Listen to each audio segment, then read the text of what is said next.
Thank God I was blessed to have both in my life, both historic, strong figures.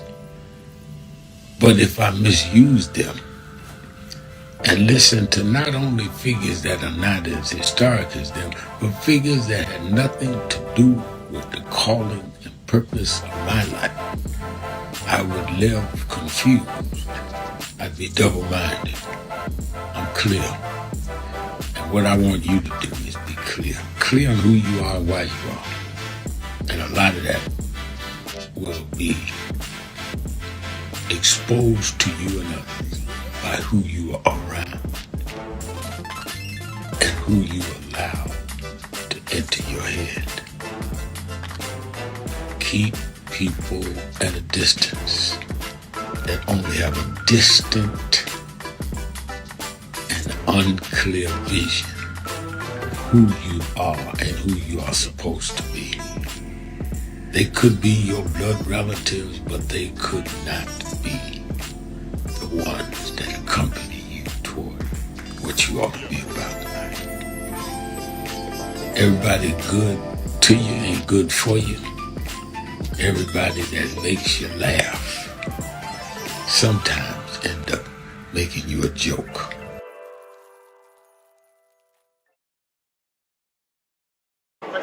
Tony Wafer, Los Angeles chapter, NASDAQ Network. She just came in here to New York a couple days ago, had to stop by the House of Justice, and I sure enough found some justice, so I know I can leave here feeling like I got peace.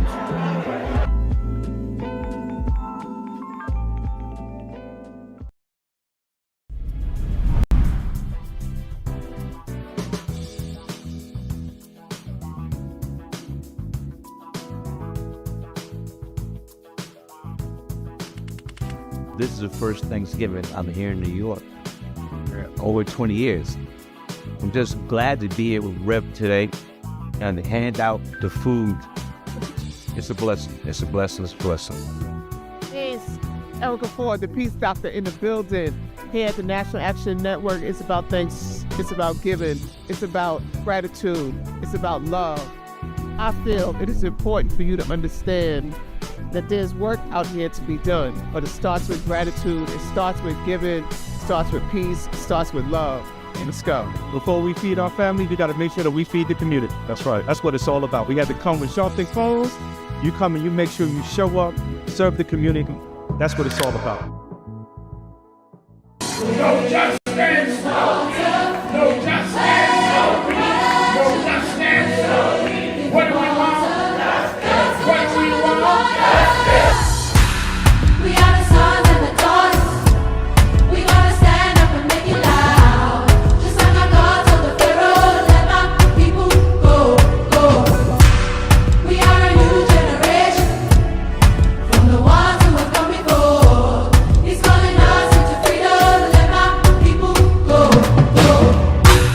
We gonna shine and we shake. Give me a papa God, make the heavens. If you don't say you know what trouble, let my people go, go. The blood, sweat, and the tears that we gathered through the years. If you don't say you know what trouble, let my people go, go. Wade in the water, we did wade in the water, children. Stop going through your life like you are a co-star or a bit player in your own drama. No, you are the main star. You're the central figure in your life. What you decide is what is the major thrust of your life. And others may contribute, impact, affect, but it's your life that you're central in. So stop trying to lay the weight of what you do or don't do on others. That weight is squarely on your shoulders and in your hand. And if you want to defer and give your life choices to others, that's on you. If they have any sense at all, they will be so busy trying to conduct and properly guide their life, they will not have time to try to major in your life. that I want to end. He talked about the dry bones in the valley. Don't take that. The only reason that the wind could blow life into the bones is because at some point they had to be connected. If the wind had blown into a disconnected body, it still wouldn't have worked. It's Wednesday, So before he prophesied to the wind, December 31st, New Year's Eve. Do you know what time it is? It's Al Sharpton's time. And for the next 3 hours, it's time to put aside all pretenses, deception, denial, or fronting. The time has come to keep it real on Keeping It Real with Reverend Al Sharpton. A very good afternoon to you all across the country.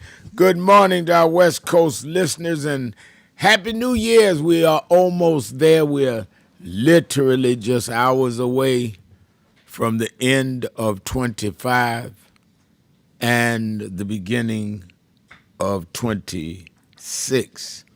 And we have finished now the first quarter of the 21st century.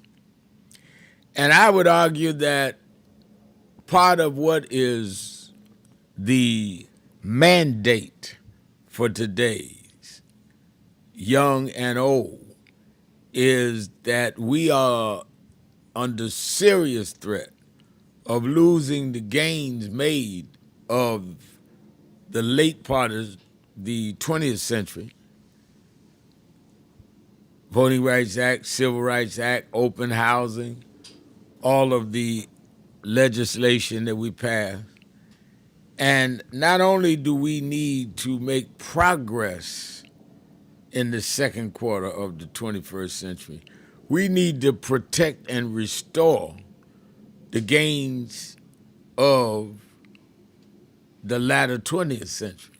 You know, people ask me all the time, Reverend Al, what are y'all doing? First thing is we trying to hold on to what we did get from voting rights to Civil Rights Act to Obamacare, Affordable Care Act, which expires tonight. Part of the job of conscious people, activists or not, is to maintain and then build. And a lot of us are going to be guilty of not maintaining. I, for one, am not going to let them turn all this back on my watch. So I want to talk about that today. I want everybody to call me and let me know what lessons can we say we learned in 2025 and what should we be focused on in 26. If you want to give me your resolution, fine, but what lessons do we come out of in 25? And what should be our focus in 26? I'm here live today on New Year's Eve. I'm going to be here live tomorrow on New Year's Day because I think these are times that you are going to be home or in the car. And so I try to work some holidays because I know sometimes y'all at work, your cubicle or something can't call in. So I'm working so you can call in. What are the lessons we taken out of 25 and the lessons we take there for the action in 26? A lot is going on. The Trump administration has announced they're freezing child care funds to Minnesota after a series of fraud schemes. And they're really on the Somalis, saying that there's fraud and they're trying to blame Governor Walz, who was a vice presidential candidate for Vice President Kamala Harris.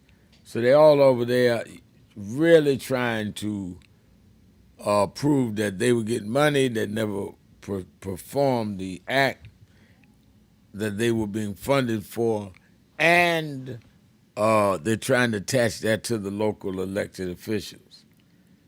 What they're not talking about is that as we end 25, and we are hours away from the end of 25, the largest one-year drop in homicides ever is recorded. And you got to give credit coming out of Biden-Harris on that. The homicide rates in Washington, D.C. dropped 31%. Chicago, 30%. New York City, 21%. San Francisco, 20%. Philadelphia, 16%. New Orleans, 16%. The drop in homicide surpasses the 15% decline in 24. And these are all Democratic cities. So when Trump is playing this scare you game, boo, the reason we got crime is the migrants and all that. The data says that's not the case, that crime is going down. And we need to continue the programs and the outreach that keep it going down. This whole thing of scapegoating programs like they're doing the Minnesota Learning Center is to try and recalibrate the social fabric that's going to lead to a decline in what we're doing positive and right. Stock market surged in 2025, and the rich gets richer. The poor getting poorer under policy initiatives. So a lot to talk about as we close out this year. And let me also ask you, I want, again, what lessons do we learn in 2025? What ought to be our priorities in 26? But then I also want to get into, as the saying goes, to your business. What is it that you are hopeful you can get your family, your children, to focus on? I don't think we talk enough about what is going on in our households. And I think it's important. I'm looking at our message boards already jumping, and Bruce Turner is saying, after I read the data about how crime is going down, saying no National Guard needed in those states. Very good point, Bruce. And then I see Mason McPherson. Okay, is it Mason I. McPherson? Says, hi, Reverend Al Sharpton. My name is Masonia. Now I got it. Masonia McPherson. While growing up in New Jersey, my parents listened to you all the time. Happy New Year. It's Eve 2025. May God bless you and keep you in peace. Well, I appreciate that, Masonia, and I appreciate your parents. I believe in good vibes coming my way, blessings coming my way. You're going to get so many haters that you need to know that there are those out there that appreciate your work. And I appreciate that.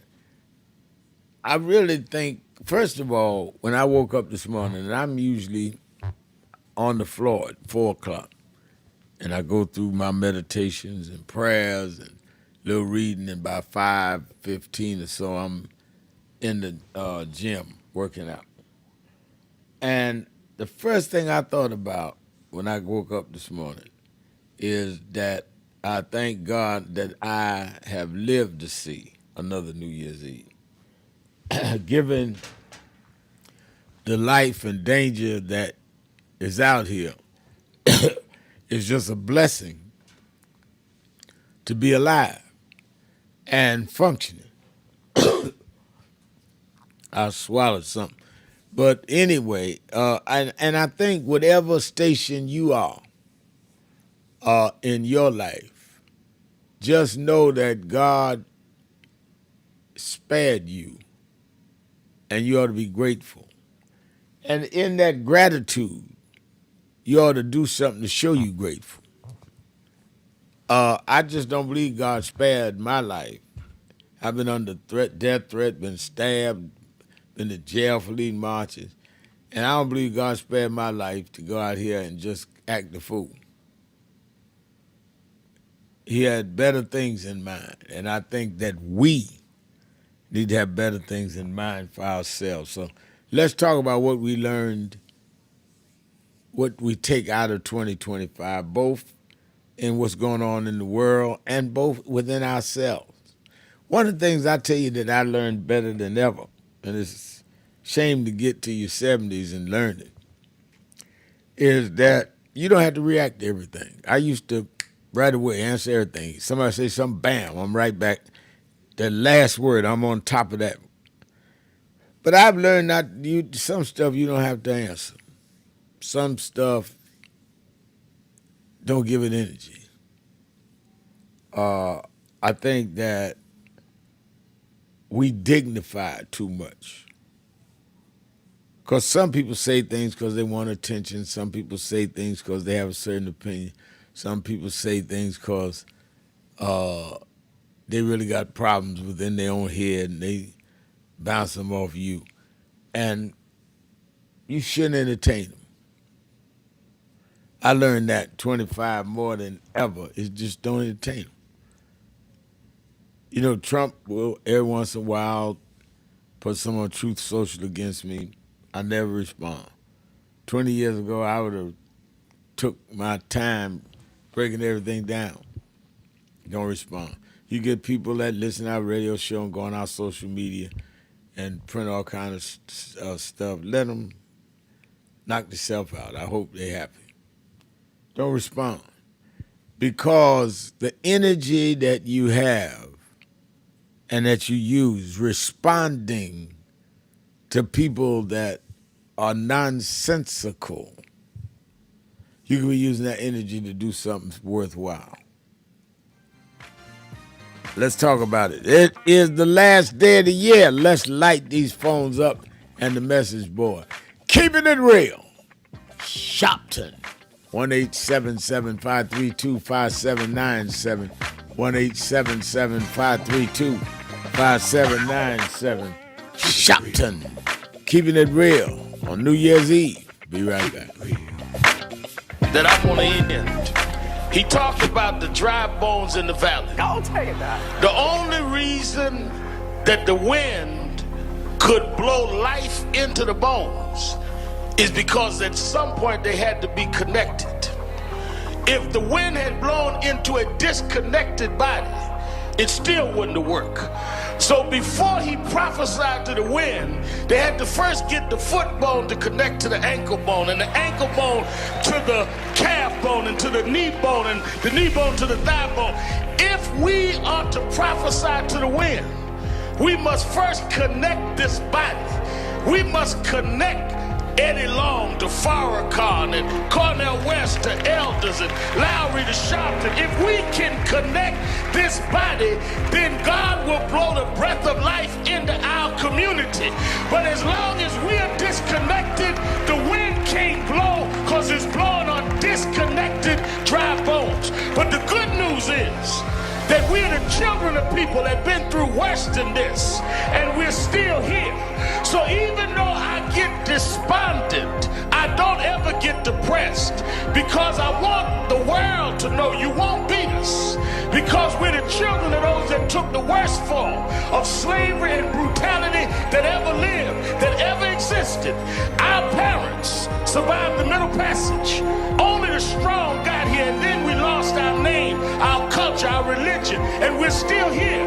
But you don't know who we are. We're the children of Chaka Zulu. We're the children of Mary McLeod Bethune. We're the children of Marcus Garvey. We're the children of Martin Luther King. We'll be here. We were first and we'll be last. We know who we are.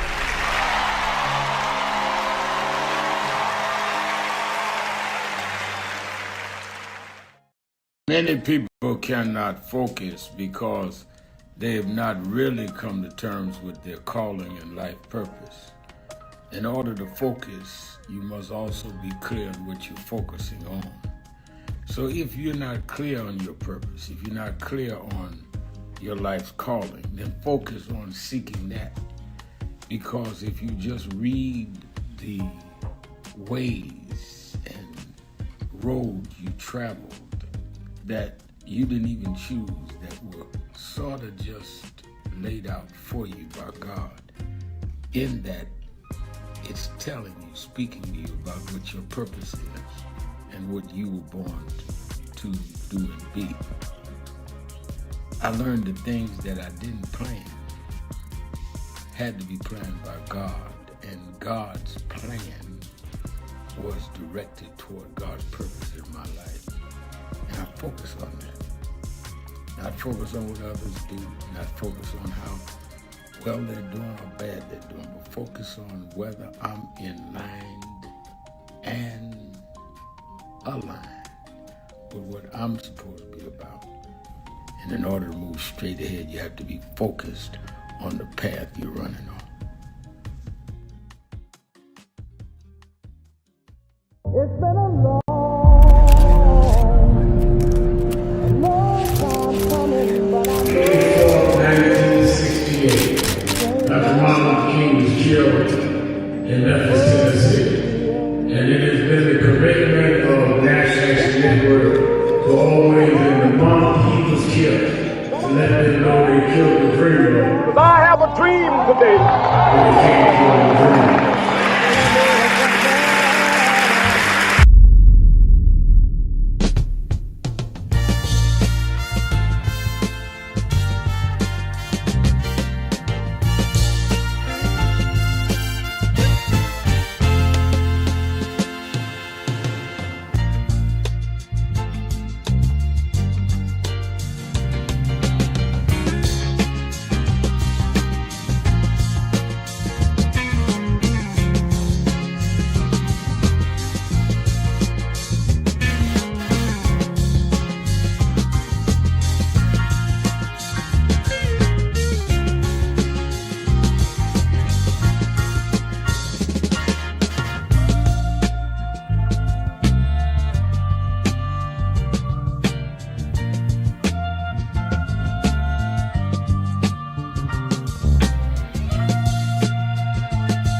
Extremely important about the funding, but I also want to add how they're changing what can be taught. You have states outright saying you can't teach Black history and you can't teach certain other histories and the curriculum. You have this administration that is literally taking out exhibits from the Smithsonian. So we have not only an education problem in terms of resources, we have an education problem in terms of curriculum and what people are being taught. So I have one grandchild, 6-year-old. When he gets to high school, it may be just against the law for him to learn about certain parts of American history, which includes Blacks. We don't want to talk about slavery. We want to talk about the good side of America. Well, what does that mean? That's not history. Everything was not good. And I think that that is the threat that we've got to fight, which is why we've got to fight in the courts and the streets, because they are literally changing the textbooks as we go. As they do that, they change the opportunities, because then the fight against affirmative action is not having access to these institutions and telling these institutions, this whole fight around DEI, in which they did DEI, started at Harvard with a Black woman president. Started with them saying you can't teach diversity in an Ivy League school like Harvard. It didn't start in Little Rock at the high school. This fight, this time, was Harvard. And they went from there on. And I think that we've got to have the same resistance. If they could fight in the 50s, the ACP would have been together and deal with the question from Little Rock in terms of desegregation. Then we that are far more educated, far more economically secure personally, have no excuse in the age of what they did in Harvard not to be standing up back in this stuff.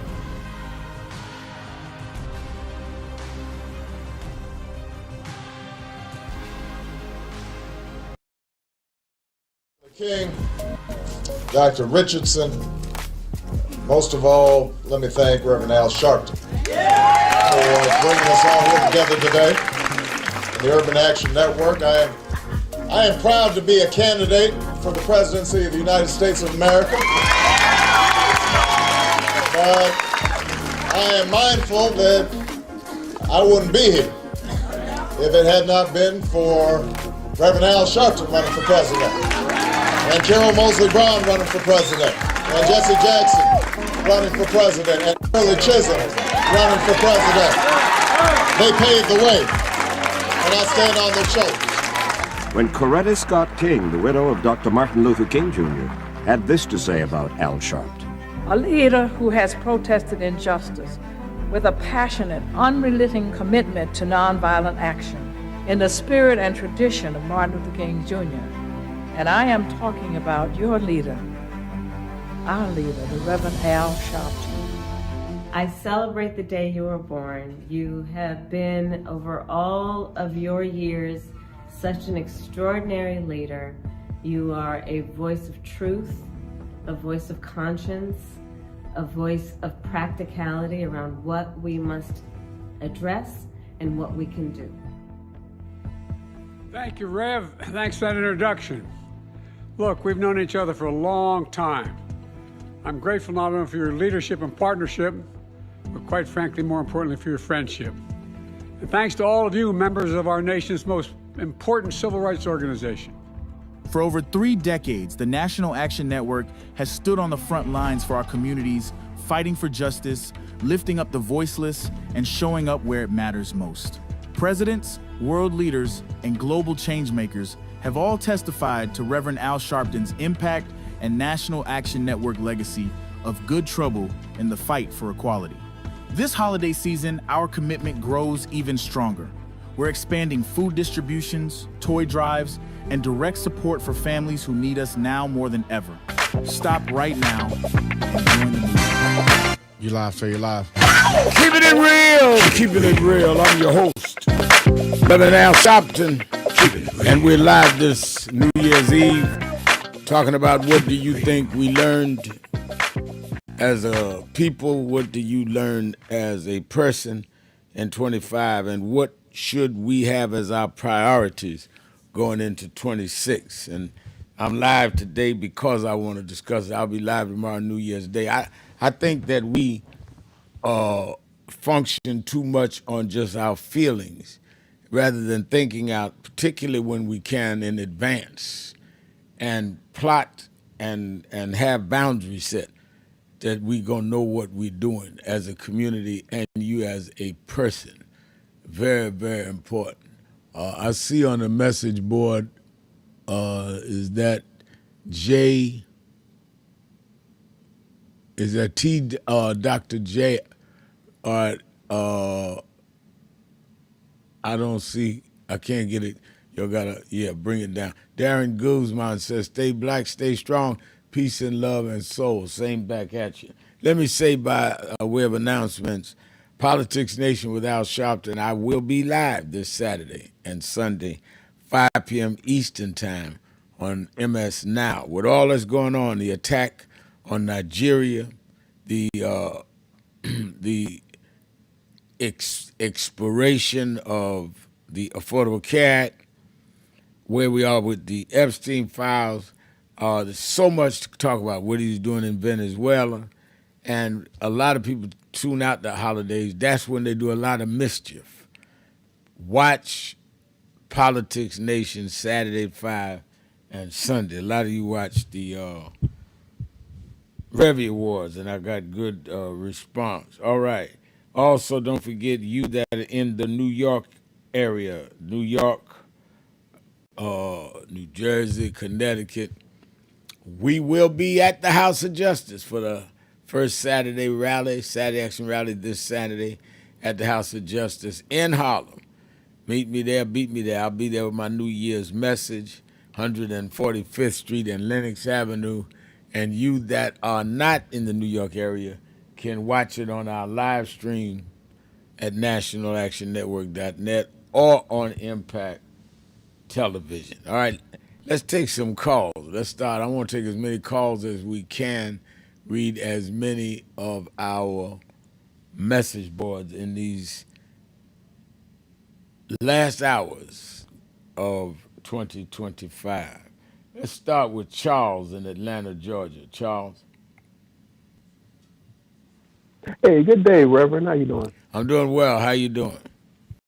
I'm doing good. I'm doing good. So, yeah, just kind of wrap up 2025 for me.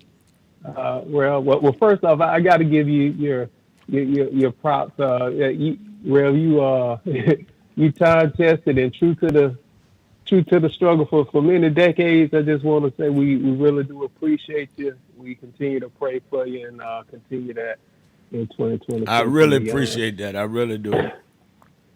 Yes, sir. But as far as in and learners, learn that we as a people, we're fragmented. I say based on value system in many cases. I think with the younger generations here, I mean, it's all about chasing a bag, and I learned that our younger people and some of our older people too will chase that bag at any cost, and they'll compromise many things.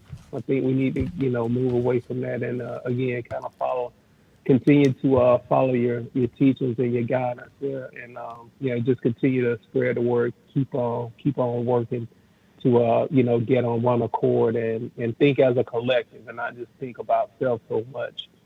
So I think going into a new year, I think we'll just continue to try and reiterate that message and just continue to work towards that. Because I think we got plenty of strides to make there with it, and especially with our younger people coming up, they need to learn really about integrity and just really having morals and doing the right thing to be respected as a people. So yeah, that's kind of all I wanted to share there. But I Oh, appreciate you you. shared a lot. That was some wisdom there. I like that. I want people to share their real feelings as we close this year, and your prayers are much appreciated. People do not Yes, know sir. I believe in prayer. Now, when somebody say they're praying for me, it means a lot to me. Thank you for your call. Let's go. Let me go to Chicago to my dear friend in Chicago as I don't say this in just to be flattering, but I mean it. A real activist and thinker, and that is Pam, Sister Pam. Oh, You're keeping it oh. real with Al Sharpton. Hi, Reverend Sharpton. Thank you so much. That means the world to me. I appreciate you and all the work you do. And it just can't be said enough.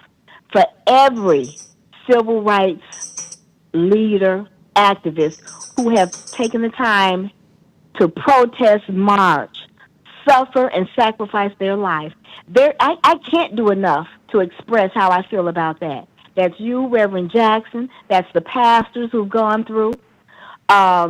Reverend Dr. Martin Luther King, Malcolm X. I mean, I can go down the list. All of the professors, all of our the scholars who did the scholarship. I mean, just all of it. So I can't say enough but to say thank you. And I try to contribute my little part to that in some of the work that I do here in Chicago. And when I call these airwaves, your it means the world to me. It means the world to me to have black media. So, Reverend Sharpton, when I call you, I don't push lies or propaganda. Some of it may be my opinion, but it's based on fact because everything I say you can go and research. So I need to tell everyone, please have a safe and happy New Year Eve. You asked about 2026 and what we need to do. First and foremost, I'm going to go to the basics. We got to stay prayed up, and we got to keep faith. And we have to know that we make a difference.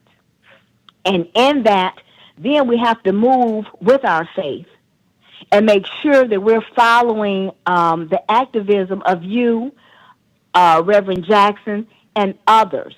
So I'm asking, and I feel perfectly okay in trusting you in doing that. And then we have to follow our own common sense.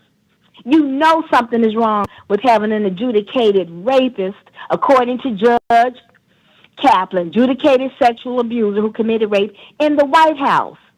The people who supported him know that that is wrong.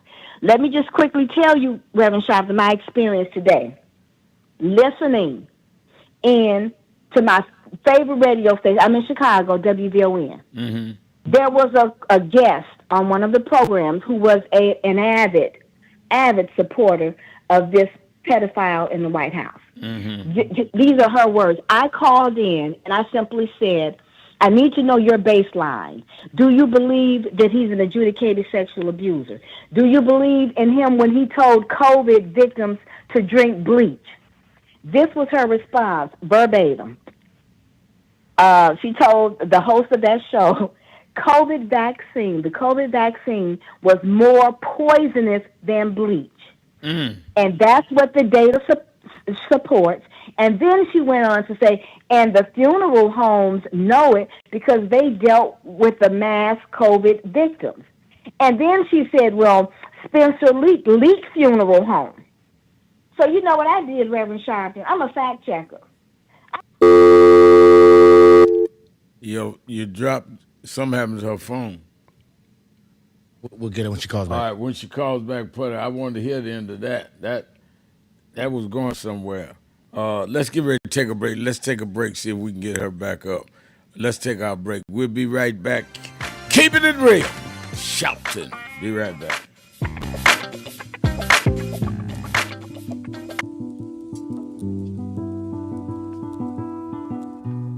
I had a thought this morning that I wanted to share with you about mentorship. I am able to do a lot of what I do because I had great mentors, but there are correct ways and incorrect ways to mentor people, in my opinion. I was mentored as a boy preacher by Bishop F.D. Washington, one of the great Pentecostal preachers of his time. Then Reverend William Jones, who became my pastor after Bishop Washington died, who was unquestionably in the top 5 black church ministers, theologians. Reverend Jesse Jackson, who I started my activism under his leadership, he and Reverend Jones. And I learned politics directly as a youth director from Shirley Chisholm. So even though I didn't finish college, I had the most unique education in the world from being exposed to giants. But the one thing I learned is as I grew older and people started coming younger than me and wanted me to teach and mentor them, the magic of the mentors I had is they did not want me to be their clone. They wanted me to learn things from them and use my own gifts and talents in my own unique way and let me do things on my own, because they knew that if I flopped in some things, it would teach me for the other things. They'll come and help me once I was down, but they were not going to have me avoid being down. And they were not going to impose themselves on me. Why am I saying that? Because too many mentors want clones, and too many mentees want their mentors to put them on a pedestal. Oh, so-and-so didn't do this for me. Oh, so-and-so didn't open doors for me. If they got to open doors for you, it may mean that they knew you weren't ready to go through those doors. Their job is to prepare you. Your job is to develop your own skills, your own unique ways. And I don't care if it's my daughters, who both have come into their own, or anyone else. I'm not a talent agent. I did not form National Action Network to give people their step up. I formed it to fight for justice for everybody. If talented people get in, it's my job to invest and give them a platform. It's their job to get on the platform and perform and show their ability.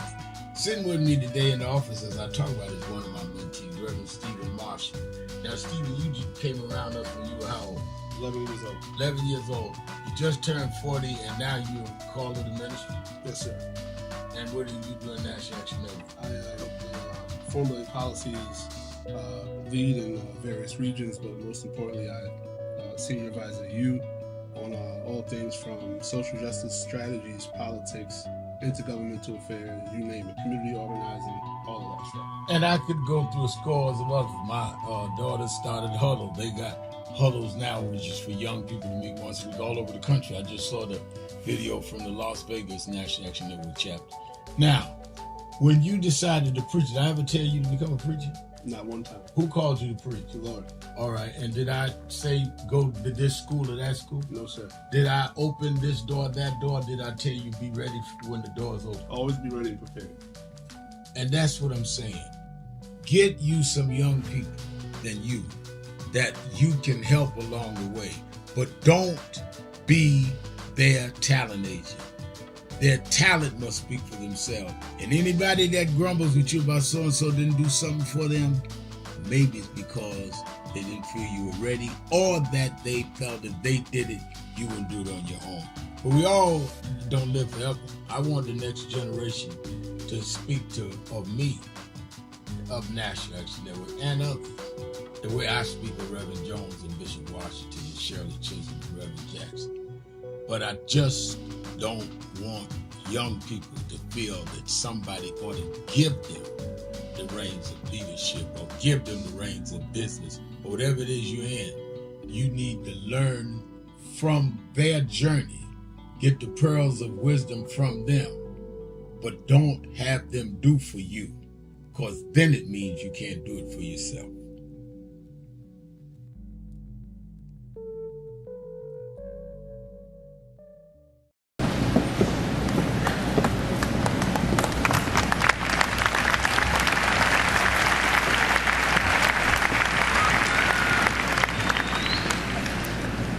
All over the world today, people are gathered in love vigils to celebrate the life of a man that taught the world how to love.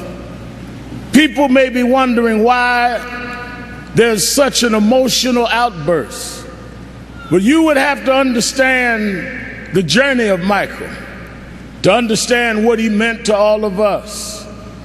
For these that sit here as the Jackson family, a mother and father with 9 children that rose from a working class family in Gary, Indiana. They had nothing but a dream. No one believed in those days that these kind of dreams could come true. But they kept on believing, and Michael never let the world turn him around from his dreams. I first met Michael around 1970, Black Expo, Chicago, Illinois, Reverend Jesse Jackson, who stood by this family till now. And from that day as a cute kid to this moment, he never gave up dreaming. It was that dream that changed culture all over the world. When Michael started, it was a different world. But because Michael kept going, because he didn't accept limitations, because he refused to let people decide his boundaries, he opened up the whole world. In the music world, he put on one glove, pulled his pants up, and broke down the color curtain, where now our videos are shown and magazines put us on the cover. It was Michael Jackson that brought blacks and whites and Asians and Latinos together. It was Michael Jackson that made us sing "We Are the World" and feed the hungry long before Live Aid.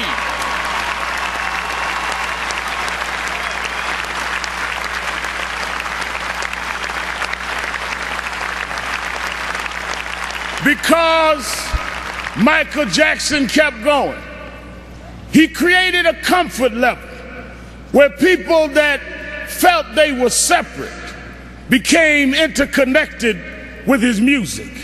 And it was that comfort level that kids from Japan and girls in France and Iowa and Pennsylvania got comfortable Reverend enough Al with each Sharpton other. live this New Year's Eve, 1-877-532-5797. Let me go back to Pam. Pam got cut off. Something happened with the phone. Yeah. I'm here, Reverend Sharpton. Can you hear me? Yes, I do hear you. Okay, thank you. Thank you, and I appreciate you bringing me back, because I think this is important for people to know, particularly about media and guests. So as I left off, the guest made the claim that the COVID vaccine was more poisonous than bleach after I said that, where do you stand on him telling people to drink bleach? Then she said her statement was supported by the funeral homes and their having to deal with so many deaths due to COVID, bodies due to COVID. And then she name checked Spencer Leak. Now, let me just say this. In Chicago, you know, that's a big name for us, Oh, yeah, right, Reverend huge Sharpton? name, huge name. huge name. So I may disagree with Spencer Lee on some political issues, but I have much respect for his accomplishments, his work, and what he's done for black people and the world at large, because he's that kind of business person. Right. I knew this was a lie, so I fact checked and I just called his funeral home. And I asked her, was this statement in fact true? She said no. She said, you can't believe everything you hear on the radio because people will make up things. I said, I understand that, but I wanted to call you directly and see if there is any data you can send me that's been collected by Spencer Leake's funeral home so that I'd be clear. I said, and if you're not aware of anything, could you please leave a message for his executive assistant? Right. Just in case. So, Reverend Sharpton, I'm asking you, this is your wheelhouse. You're in touch with many, many pastors. Have you ever received any report, any data from the pastors you have worldwide contact with that the COVID vaccine was more poisonous than the bleach that the rapist in the White House told No, his I've supporters? never, not only have I never heard it and never seen it reported anywhere.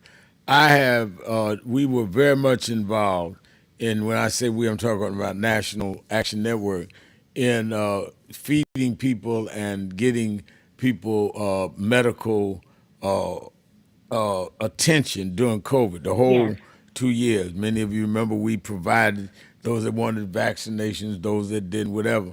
And we did a lot of dialogue with people that were experts in the area, and all of them said this bleach stuff first that Trump tried to put out there, telling people to drink bleach, and others, was completely wrong and unhealthy.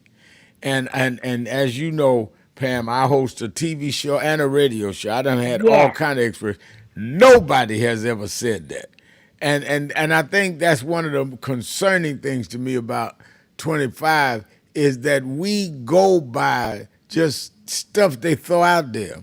And she thought she could lie on Spencer Lee. I mean, absolutely.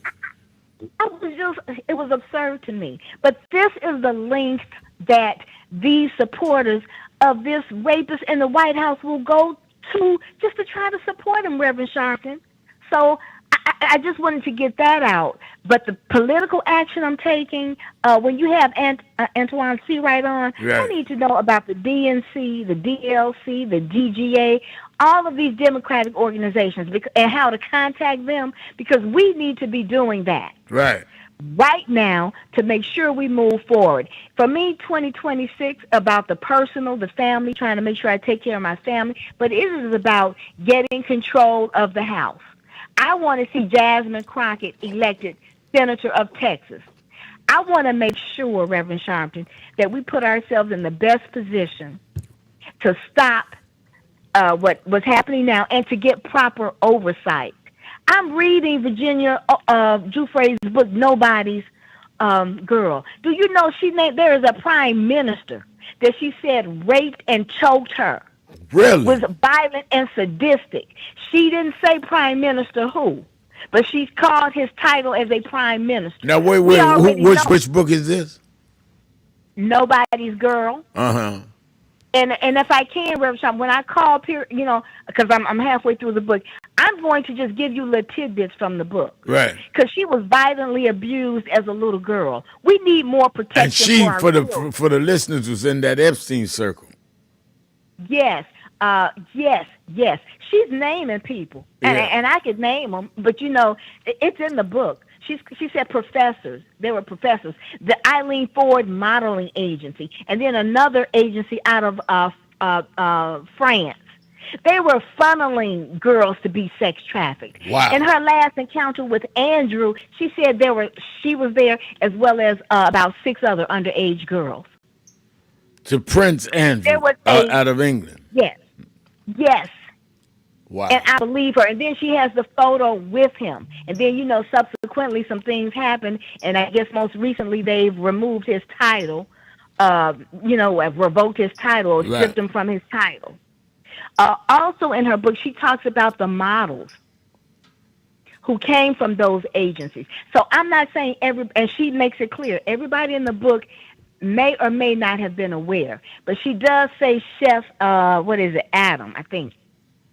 She says that he was at the pedophile island. Oh, really? And he was at, girls would be walking around just naked. Now, he verified as a young chef, he worked for Epstein. But how could you be an adult man seeing naked girls just walk around and not notify somebody and think that was normal? Mm-hmm. She also says Epstein had a little town, I think, in New Mexico that he had, used his money to. I mean, there are things we need to know and we need to hear. I would like to see, at this point, sexual predators who prey on children, they probably need to be locked up for life. I agree. And that's due to the nature of, they don't just rape one, they're serial rapists. And they're sick. And so yes. So I'm just putting I know it's a lot, Reverend Sharpton, but I'm just saying this is a person, and she said Ghislaine Maxwell raped her, violently raped her, and was a participant in recruiting.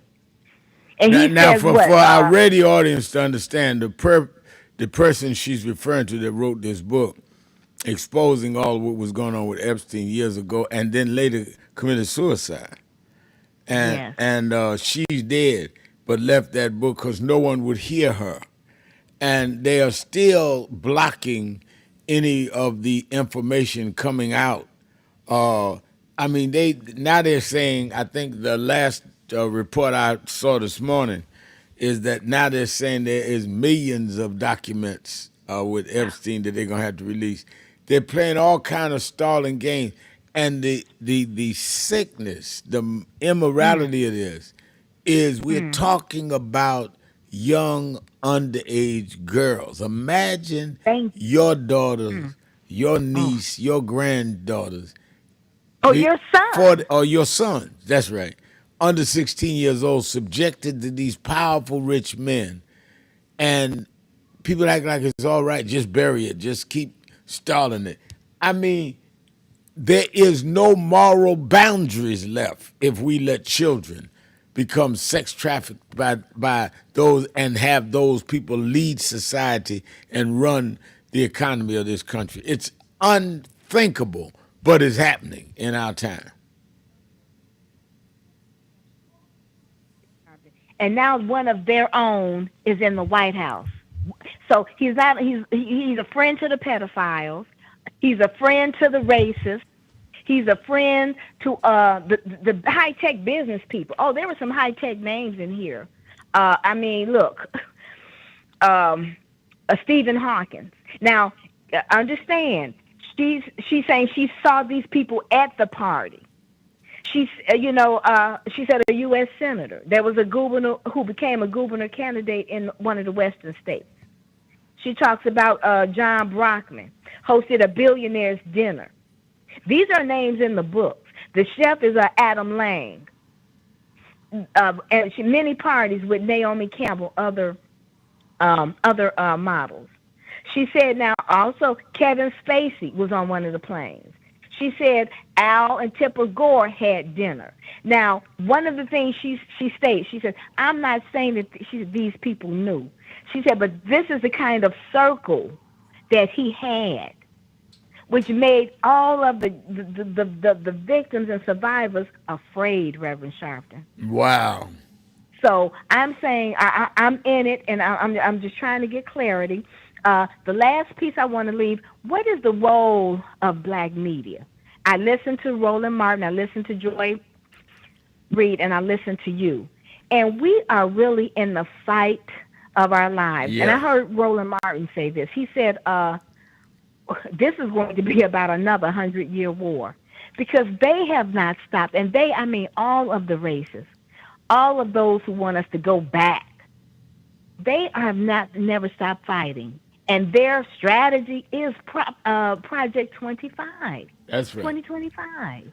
They have never stopped. They never felt the Civil War was over. They felt that they just lost a few battles.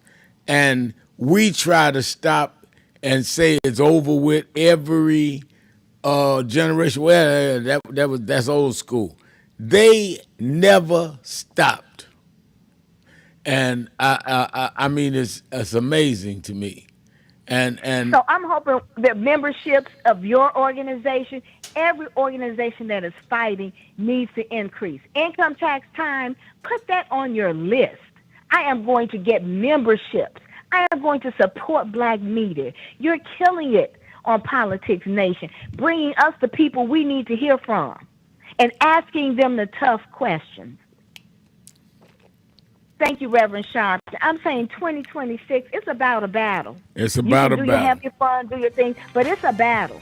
And we've got to push back and fight back and stand in truth and integrity. And we got to fight back, because people. just because we don't fight back don't mean they're not fighting us. We just not fighting back. I appreciate your call. Appreciate you. So happy New Year to you, Pam. Let's take a break. Be right back. Keep it real. Sharpton. Right after this. Come on.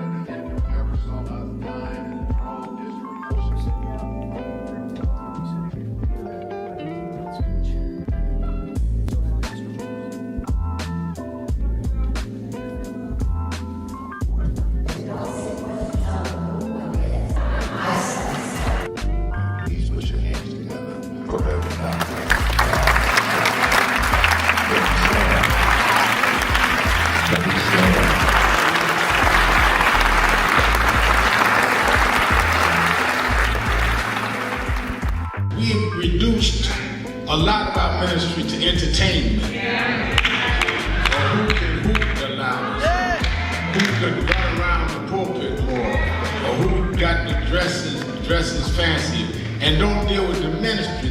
Jesus healed more people than he preached to. Because there is in the healing your message. They followed Jesus because he healed a woman with the issue of blood. They followed Jesus because Jesus saw a blind man named Bartimaeus. A lot of us would have dismissed him because he was a broke, poor, homeless, a blind man. How you know he was broke, Reverend? Because they say he was begging. But he understood what he was doing because he heard that Jesus was passing by. And when Jesus got close enough, he said, Jesus, son of David, come see about me. They kept telling Jesus, let's go, look, we got a schedule, we got people to see. He said it again, Jesus, son of David, come see about me. And when he did it the third time, Jesus stopped and went and healed the blind man. Now, what I get out of that scripture, Bishop Daughtry, is that the blind man told Jesus, if you are who you say you are, you're going to stop and see me. Yes, sir. And if you stop and see me, you will confirm who you are. Yeah. But when we are pastoring and leading in communities with bad health, we cannot be the followers and representatives of Jesus and walk by people that are sick and we not be part of making them well. Hello, New Orleans. Let me tell you straight. They did not think we could come and be here tonight. They cut budgets and advertising, but one black man, Rich Newton, said, I don't care. My families come together every 4th of July weekend, and Essence will happen, because that's who we are. Give a big hand to Rich Newton for bringing us back.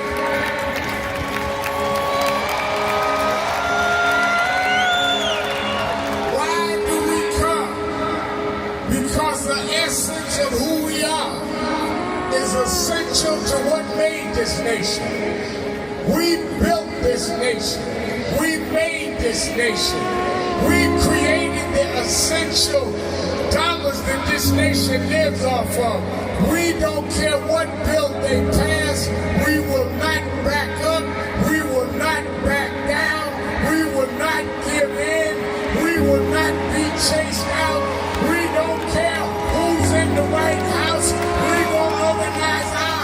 house by house.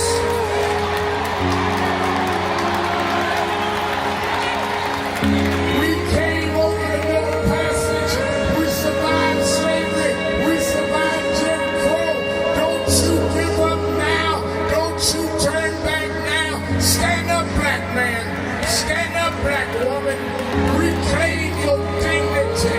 Reclaim your place. So we stand with the Global Black Economic Forum. We stand with Essence Magazine because that's who we are. So don't give in now. Yes, it's some rough days, but we've been through rougher days than this. Yes, Trump is a bad dude, but we beat badder dudes than Trump. So let's party with a purpose, because our rhythm and our music reminds us who we are. Because we can smile through our pain and organize for our gain. Let's stand up and let's celebrate who we are. Thank you, God bless you.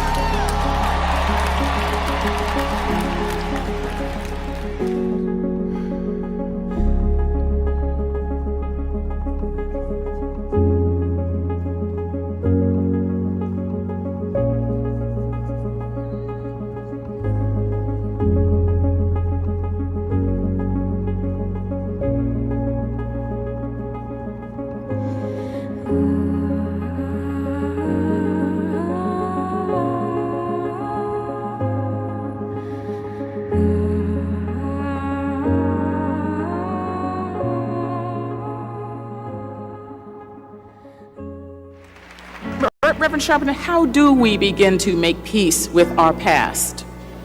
I don't think it's our obligation to make peace with our past. I think it's our obligation to learn from our past and to understand that soon we gonna be the past. I mean, a lot of us act like we gonna be permanent and that the past is the past.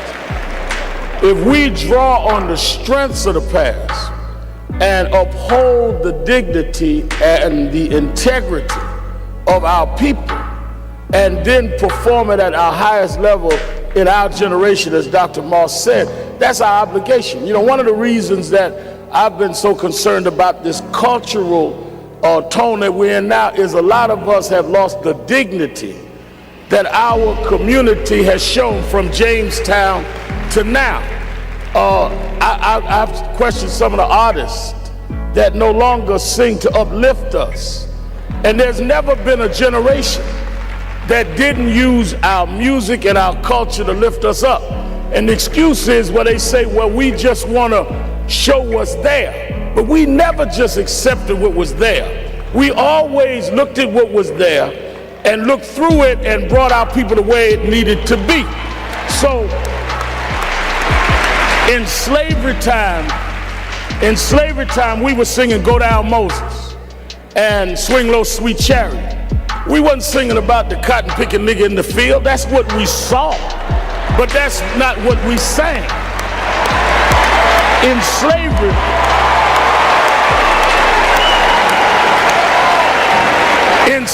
in segregation time, we were singing We Shall Overcome. Ain't gonna let nobody turn me around. We wasn't singing the hoe in the back of the bus. So where is this coming from? And that's what we need to challenge. I wish, all of this about our friend Barack announced it today. I wish Obama had announced here, because Lincoln did not free us. The abolitionist movement freed us. Lincoln accommodated to freedom fighters. He was not a freedom fighter. Kennedy accommodated the king. Johnson accommodated the king. We got to quit giving the wrong people credit for our history.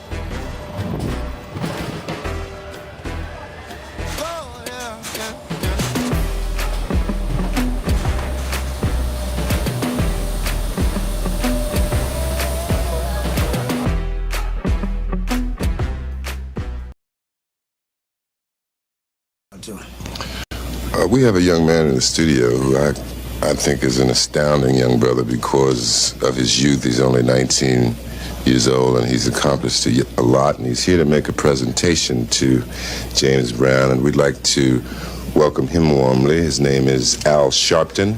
How about it for Al Sharpton?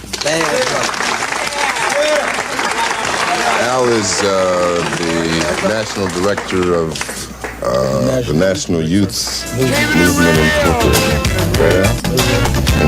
I'm your host. Well, we come Reverend Al Sharpton, and we're live this New Year's Eve.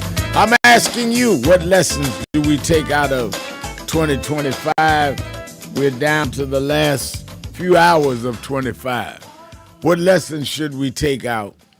And what are the real priorities, both for you personally and for us as a nation, that we should be bringing in? I really, really want a lot of responses today because that's why I wanted to work New Year's Eve. Let me, at the message board, Tanya Stovall says, never knew we have so many people so willing to believe in a con man and not want to hear or believe in the truth.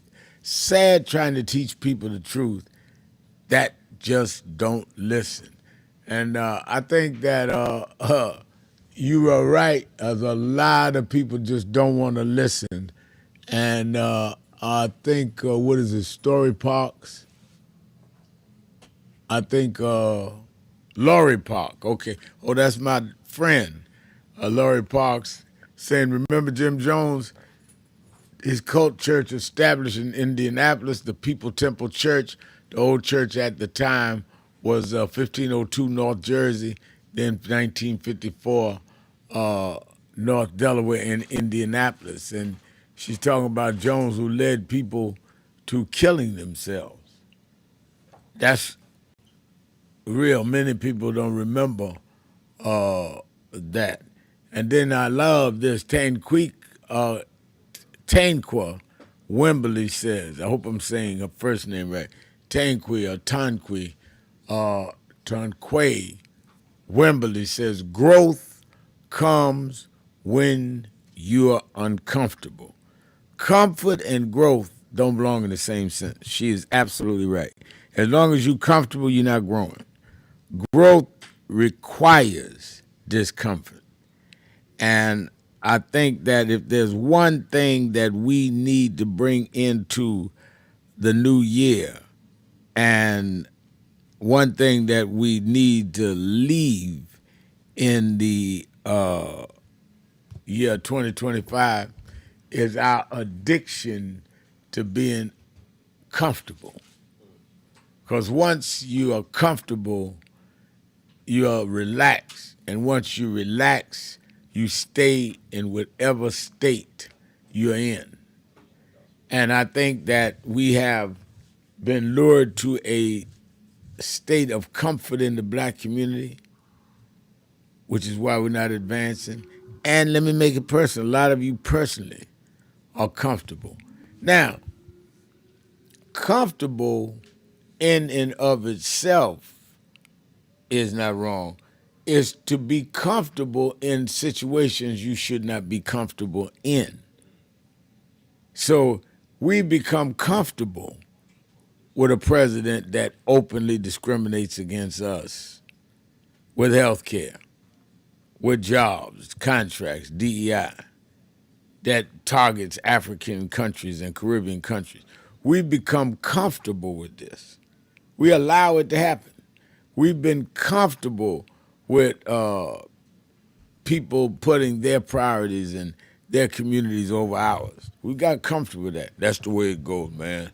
Enjoy yourself. Enjoy being discriminated against. And the same thing in our personal life. A lot of us have gotten comfortable with negativism in our household.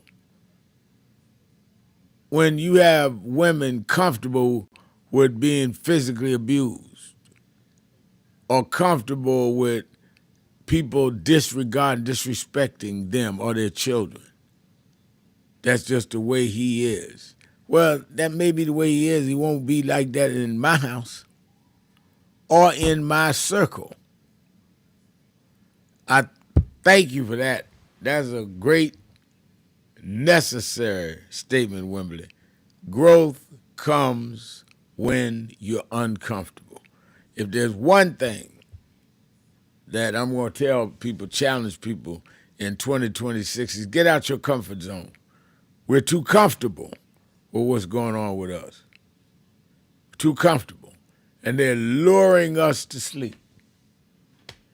Let me go to Nicola in Toccoa, Washington. Nicola.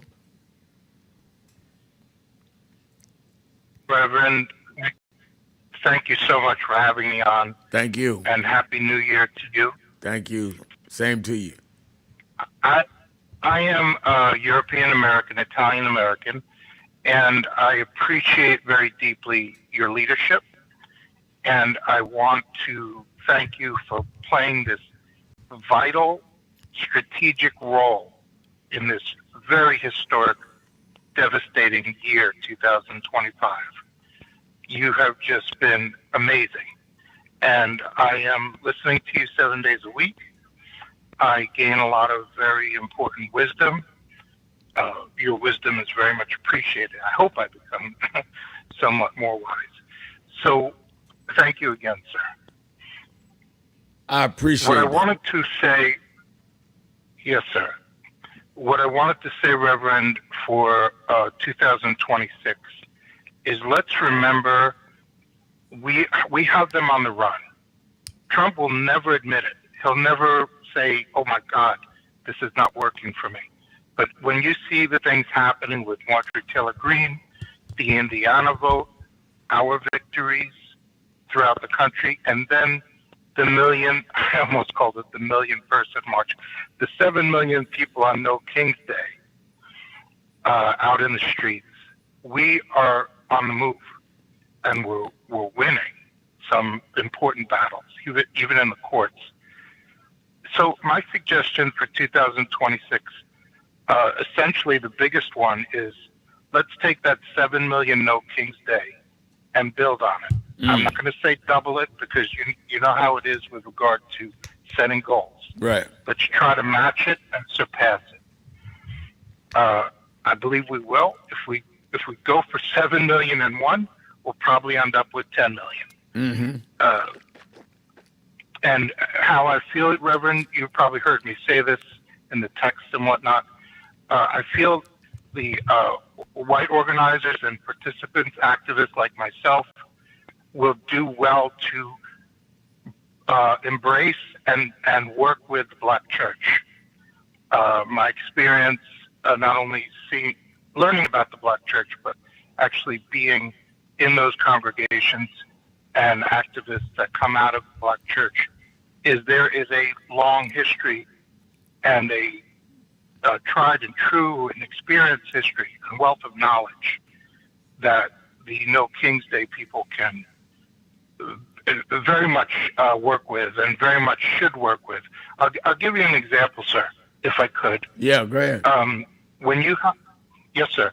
When you have the Wall Street March, which I couldn't physically go to, but I donated to, and I had people watching here in Tacoma live. A few days before, to his credit, Mondami in his campaign did this basically a treasure hunt. And it was a lot of fun. A lot of people came out in Brooklyn. So Sunday he had that, and I think it was over 10,000 people participated.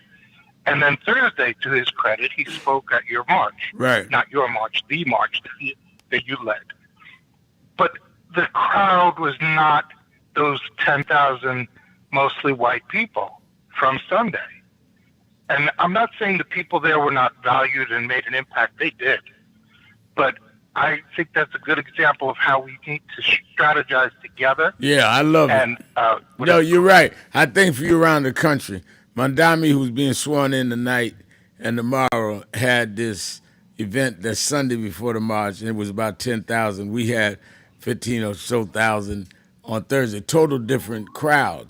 If those crowds were together, that's what he's saying, and I agree with that. And I think I've said to Randy Weingarten and others, we ought to be blending in because we have common interests and not having, well, one day the blacks are doing something, the next day the white progressives are doing something, the next day the people that are against the deportations. We need to all be together. Yes. Yes, sir. And practically speaking, I've been trying to think of what would be the step to do that. I believe, first of all, we should set a date, hopefully in March, and hopefully not in time for them to switch up who they're going to put on the ballots because our eyes on the prize is November 2026. But in terms of logistically, I think setting a date and then maybe in the coming month. Hold 1 minute. Hold 1 minute. I want you to finish this. Keeping it real. Sharpton live on New Year's Eve. Be right back.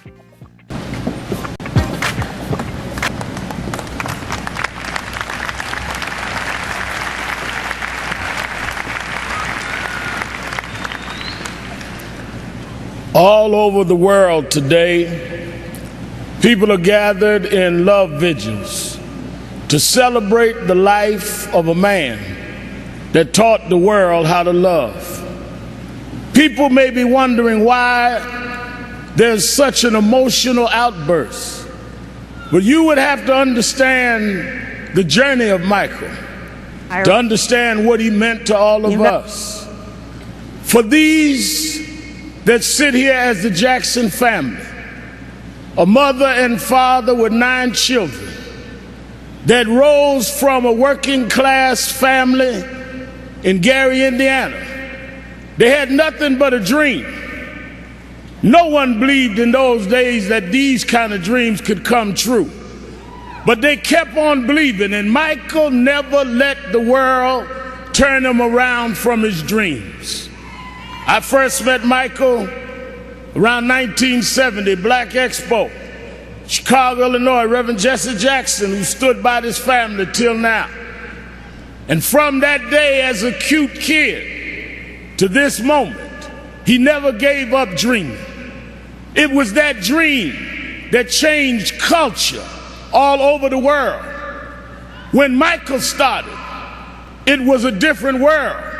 But because Michael kept going, because he didn't accept limitations, because he refused to let people decide his boundaries, he opened up the whole world.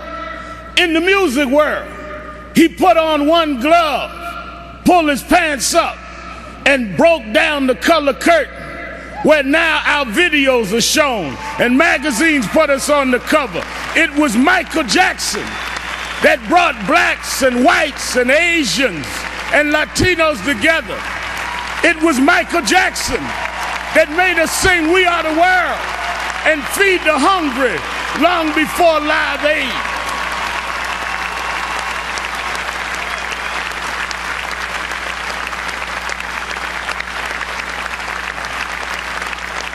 Because Michael Jackson kept going, he created a comfort level where people that felt they were separate became interconnected with his music.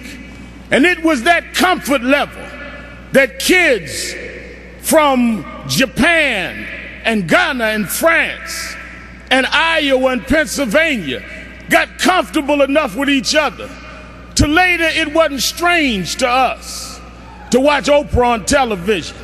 It wasn't strange to watch Tiger Woods golf. Those young kids grew up from being teenage, comfortable fans of Michael to being 40 years old and being comfortable to vote for a person of color to be the president of the United States of America. Michael did that. Michael made us love each other. Michael taught us to stand with each other. There are those that like to dig around mess, but millions around the world, we're going to uphold his message. It's not about mess, it's about his love message. As you climb up steep mountains, sometimes you scar your knee, sometimes you break your skin, but don't focus on the scars, focus on the journey. Michael beat him. Michael rose to the top. He outsang his cynics. He outdanced his doubters. He outperformed the pessimists. Every time he got knocked down, he got back up. Every time you counted him out, he came back in. Michael never stopped. Michael never stopped. Michael never stopped.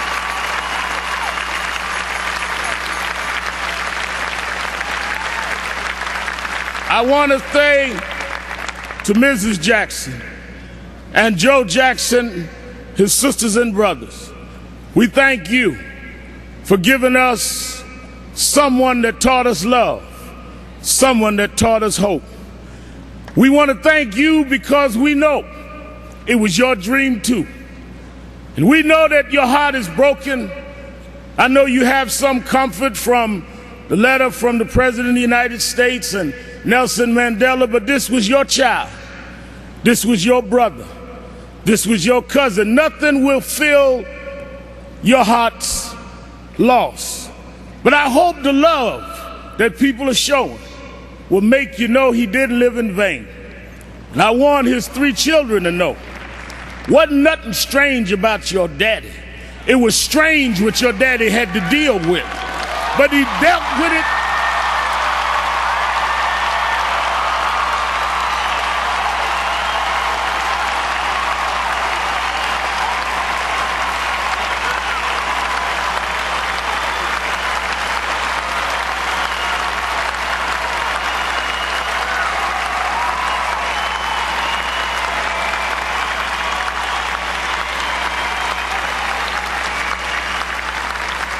He dealt with it anyway. He dealt with it for us. So some came today, Mrs. Jackson, to say goodbye to Michael. I came to say thank you. Thank you because you never stopped. Thank you because you never gave up. Thank you because you never gave out. Thank you because you tore down our divisions. Thank you because you eradicated barriers. Thank you because you gave us hope. Thank you, Michael. Thank you, Michael. Thank you, Michael.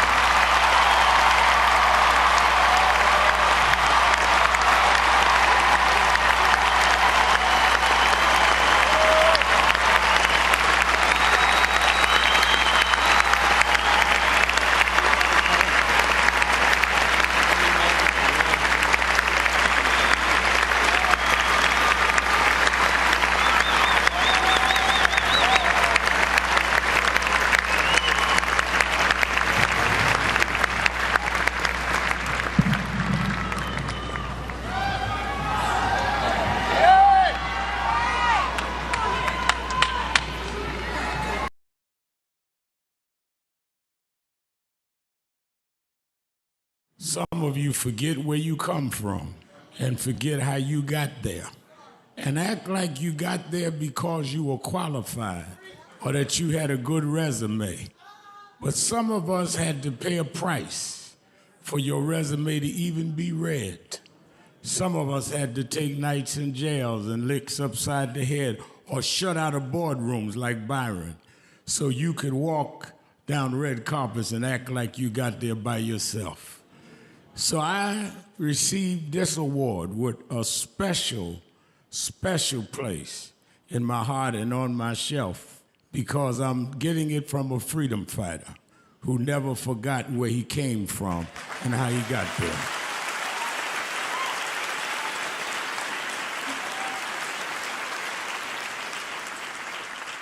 Yes, we've come a long way. We've had now a black president and now a black vice president. But we still can get shot down and have to march to get a case in court. We still can get shut out of boardrooms. We're still doubly unemployed in a good economy. So we're gonna have to keep marching. And I thank not only my family, a mother that raised me by herself, but I thank that lady at the end of the march that knows she won't be on TV that night and knows her name will never be in the paper, but she believed in me enough to get at the end of the line and make me look good. Because Dr. King used to say, if you call a march and no one shows up, you just going for a walk. And I want to thank those that marched with me. 32 years ago, here in Los Angeles, we marched. And then many years later, with George Floyd and others, we're still marching. And I'm going to keep marching. I'm going to keep agitating. And I'm going to keep going.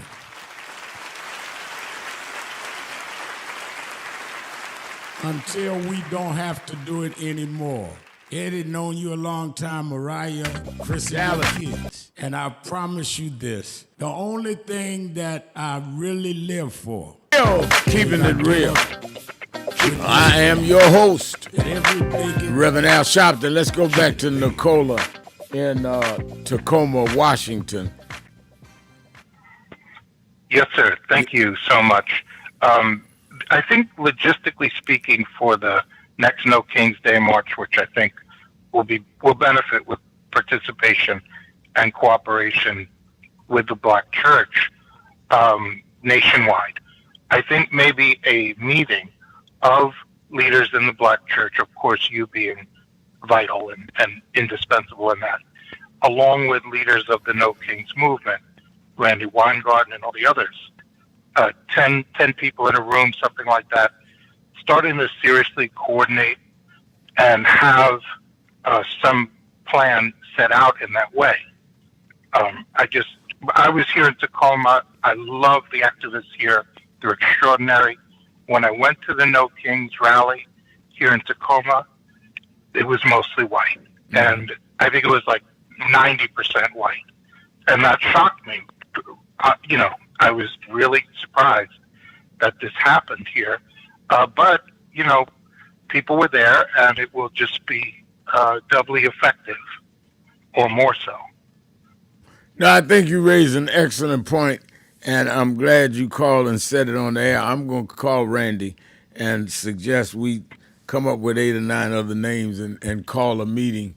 I think that you raised an excellent point. Thank you for your call and for your message. Thank you, sir. All right. And the democracy.fun, Brian is on our message board saying, excellent call from Tacoma.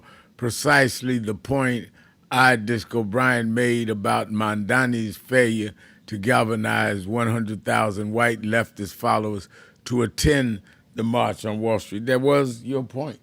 That was what you said, and I think it is important we talk about these things. Let's go to, I really do. I really think that's an excellent point. Because let me say this, let me elaborate a minute, is that if we do not build these alliances, and I'm saying that we don't in any way dilute what we're saying in the black community, what they're saying in other communities.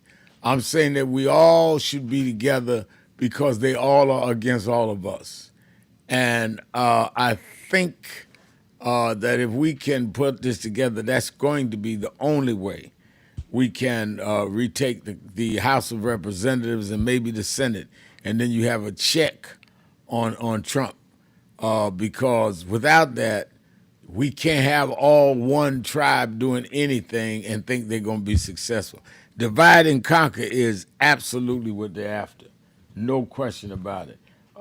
Let me go to Disco Brian. He's on the phone line. Disco Brian in Philly, WURD, The Word. Disco Brian. Rev, it is just a blessing. Why do you look better and better every time I see you? What are you doing other than everything right? Well, I'm working out every morning. Working out every morning and careful what I eat. Well, I love it. Please continue to do it. Happy New Year, Happy Rev. New Year. I want to really bless you, sir. I want to, and really quickly in response to Pam's call, remind the audience and you, Rev, if y'all haven't seen the Brooke Shields documentary, Pretty Baby, it proves conclusively that terrible men in media have been training everyone to sexually fetishize kids longer than I've been alive. And again, Rev, I grew up in Palm Beach County. I was a teenager when Trump and Epstein were throwing their parties with all their teenage masseuses, as they called them. And I was trafficked by white male DJs at top 40 radio stations and molested by one of them at 14, which is a trauma that I have been privately battling my whole life until this year. And I want to credit this program for getting me into trauma therapy, which has been as life-saving as you have been in my life, Rev. And I'm not going to cry, so let's move on. Rev, I'd like to address with you today a deeply disturbing cultural phenomenon I recently discovered, and make your audience aware of this too. Rev, have you heard of the New Orleans rapper NBA Youngboy? No. NDA Okay. Young Boy. All right. Someone here He works out. sold out. Go ahead. He sold out amphitheaters this year. He has millions of young listeners. Rev, I want you to brace yourself. His latest album is entitled Make America Slime Again. Wow. Rev, wow. Phonetically, what does that sound like as an acronym, Rev? Phonetically. Yeah, I got it. I think I got it. Right. So this isn't subtle. Donald Trump pardoned him for weapons charges the same way that Donald Trump pardoned Snoop's friend for weapons charge or whatever, and then Snoop, played his inaugural, and Trump has publicly praised this guy. So in turn, this rapper's lyrics include, and I quote, "Whatever Trump doing be, it's good for the youngins. All hail Trump." So it's Trump politics delivered as black hip-hop. And here's where the danger comes in, Rev. Guess how I discovered this nightmare rapper? How? Via the New York Times. They have a YouTube podcast segment, and it's one of these slick studio conversations where three white men are sitting around and explaining where culture is going. One of them there is explicitly there because he's a respectable conservative, and the other two are culture critics whose politics are conveniently undefined. And Rev, there's no debate, there's no ethical confrontation, just calm narration. So they talk about this Trump-aligned rap project as, quote, what black kids are into, not as something demanding scrutiny, but as a data point. So the politics are acknowledged, but only as texture, as aesthetic. And this is the key, Rev, they pair that conversation with a claim that pop culture overall is drifting right, even suggesting Taylor Swift herself is moving in a conservative direction, which she is not. Now, Rev, you and I both know that, narration is the point. So they're training audiences not to judge, but to just acclimate to this Trump nightmare. So this isn't propaganda. It's more effective than propaganda. And Rev, this is how authoritarianism wins the culture war without banning a single performance, by being calmly explained by institutions people still trust. This is my conclusion, Rev. It brings me to the political takeaway. This is why Jasmine Crockett is going to win, because she understands the stakes of this moment, not just policy, but power, culture, and moral clarity. And when she has the backing of voices like Beyonce and Taylor Swift, who I am praying step in and help her, that is not celebrity fluff. That's cultural counterpower. And I'll say it plainly. Any white man running for higher office who went on Joe Rogan or any other manosphere platform, as James Tallarico did, and failed to confront the misogyny, the authoritarianism, and the disinformation should bow out of all races, period. If you want to lead in this moment, you don't get to vibe your way through it. You don't get to narrate. You have to confront, as you said, Rev, because authoritarianism does not need defenders anymore. It just needs narrators. So, Rev, with that, bless you. Please have a safe and continue your strength and continue this brilliant. And I really, really thank you for and to be strong enough to even talk about your own experience in life, and then be able to channel that into constructive and uncompromising activism is very, very applaudable as far as I'm concerned. Because a lot of people go through experiences like you said you went through, being trafficked and all, and it crushes them. And a few gain enough strength to keep going and rise above that. And I appreciate you saying it on the air, because you don't know who out there has gone through what you went through, Brian, and needs some strength to say, well, my life's not over. I can find a purpose and I can redeem what happened to me. So I really, on this last day of 25, thank you for being so open about what you went through. If more of us were open about our pain and about what we've been through, you can heal. You cannot heal a wound that you leave covered up. You have to expose it and you have to medicate it. And what you did is an excellent way for us to deal with ourselves personally as well as society in this last day of the year.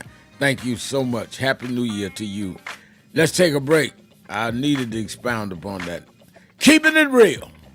Sharpton. Be right back. Some people report the news. Others interpret it. But there are those who transform it into truth.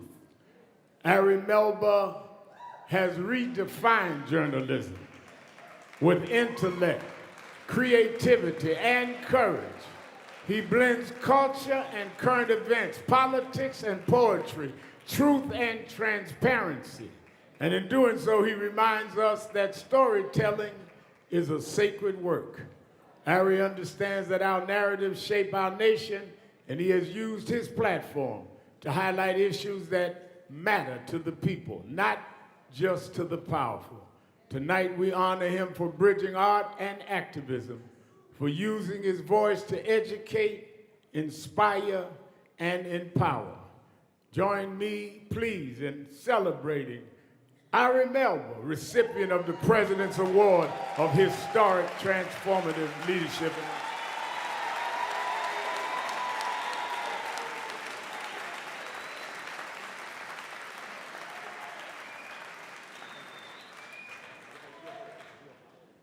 Good evening. Thanks for having me. How are you guys doing? First of all, Babyface is 67 years old. We might need a fact check on that. What an honor to be up here with Rev and everyone else. When Rev started out, they said, he's just doing this to get on TV. Now he has a TV show. He kept along and they said, well, he's just setting himself up to run for office, be a politician. Now he has the politicians coming here to be accountable to you. We're celebrating his 71st birthday, God bless. I don't think he's planning to run for office in his late 70s or 80s, although people do that nowadays. I don't know if you've heard. So as far as I can tell, maybe he was doing it for the people. Maybe he was doing it for voting rights and human rights and being an advocate for people in communities where when bad things do happen, they don't have a local advocate or a federal advocate, or suddenly it doesn't feel like they have anyone who cares about what's happening to them. So it's funny, in the middle you can't always prove the case, but by this stage in his illustrious contributions to the United States, he's doing it for everyone. So shout out to Rev.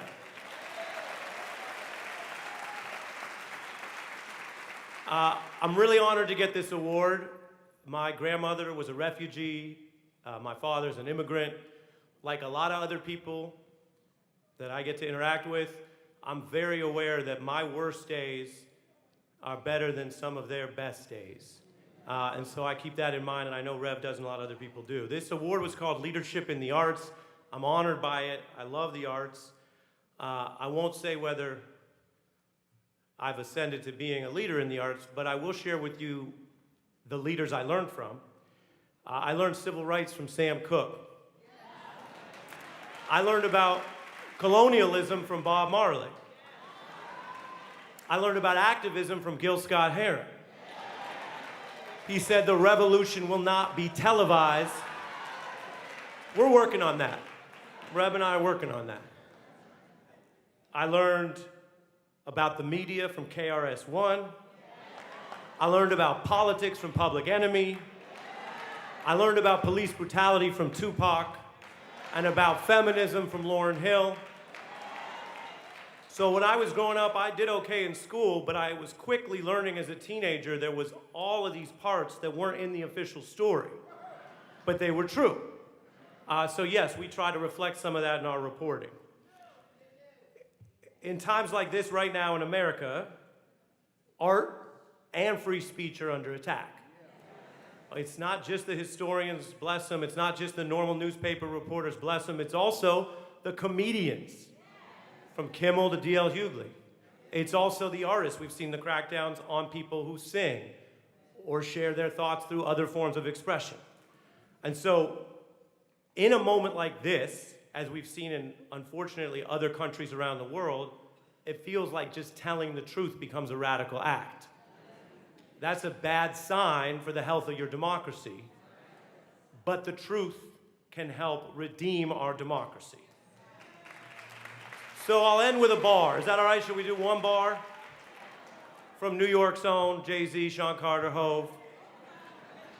He's talking about people that might not be truthful with you, that might not keep it a buck. And he said, they're all actors, looking at themselves in the mirror backwards. Can't even face themselves, don't fear no rappers. They're all weirdos, De Niro's in practice. So don't believe everything your earlobe captures. It's mostly backwards. Unless it happens to be as accurate as me. And everything said in song you happen to see.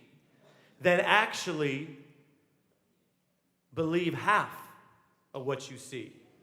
None of what you hear, even if it's spat by me. So we will keep spitting facts with the humble confidence of Sean Carter on our best day. And you can keep making up your own mind, because we gonna be all right. Thank you. Thank you.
Keep the dream alive on Wall Street.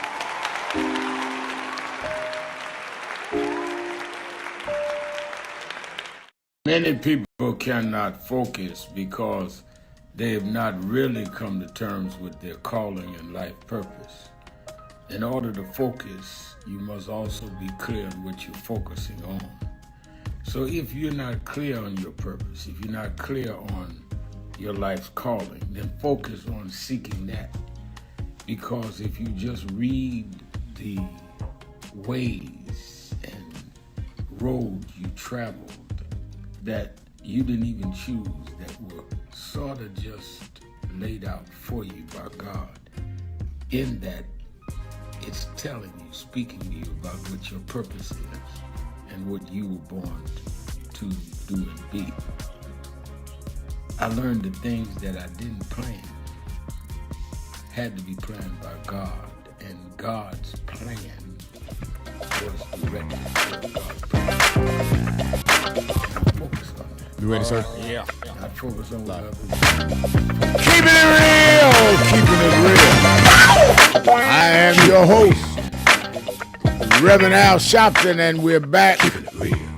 1-877-532-5797. 1-877-532-5797. And let me go to the message board. Evangelist Ramsey says, Happy New Year, Reverend Sharpton and Nan family, 2026. 2026 is going to be better than ever for me. No pain, no gain.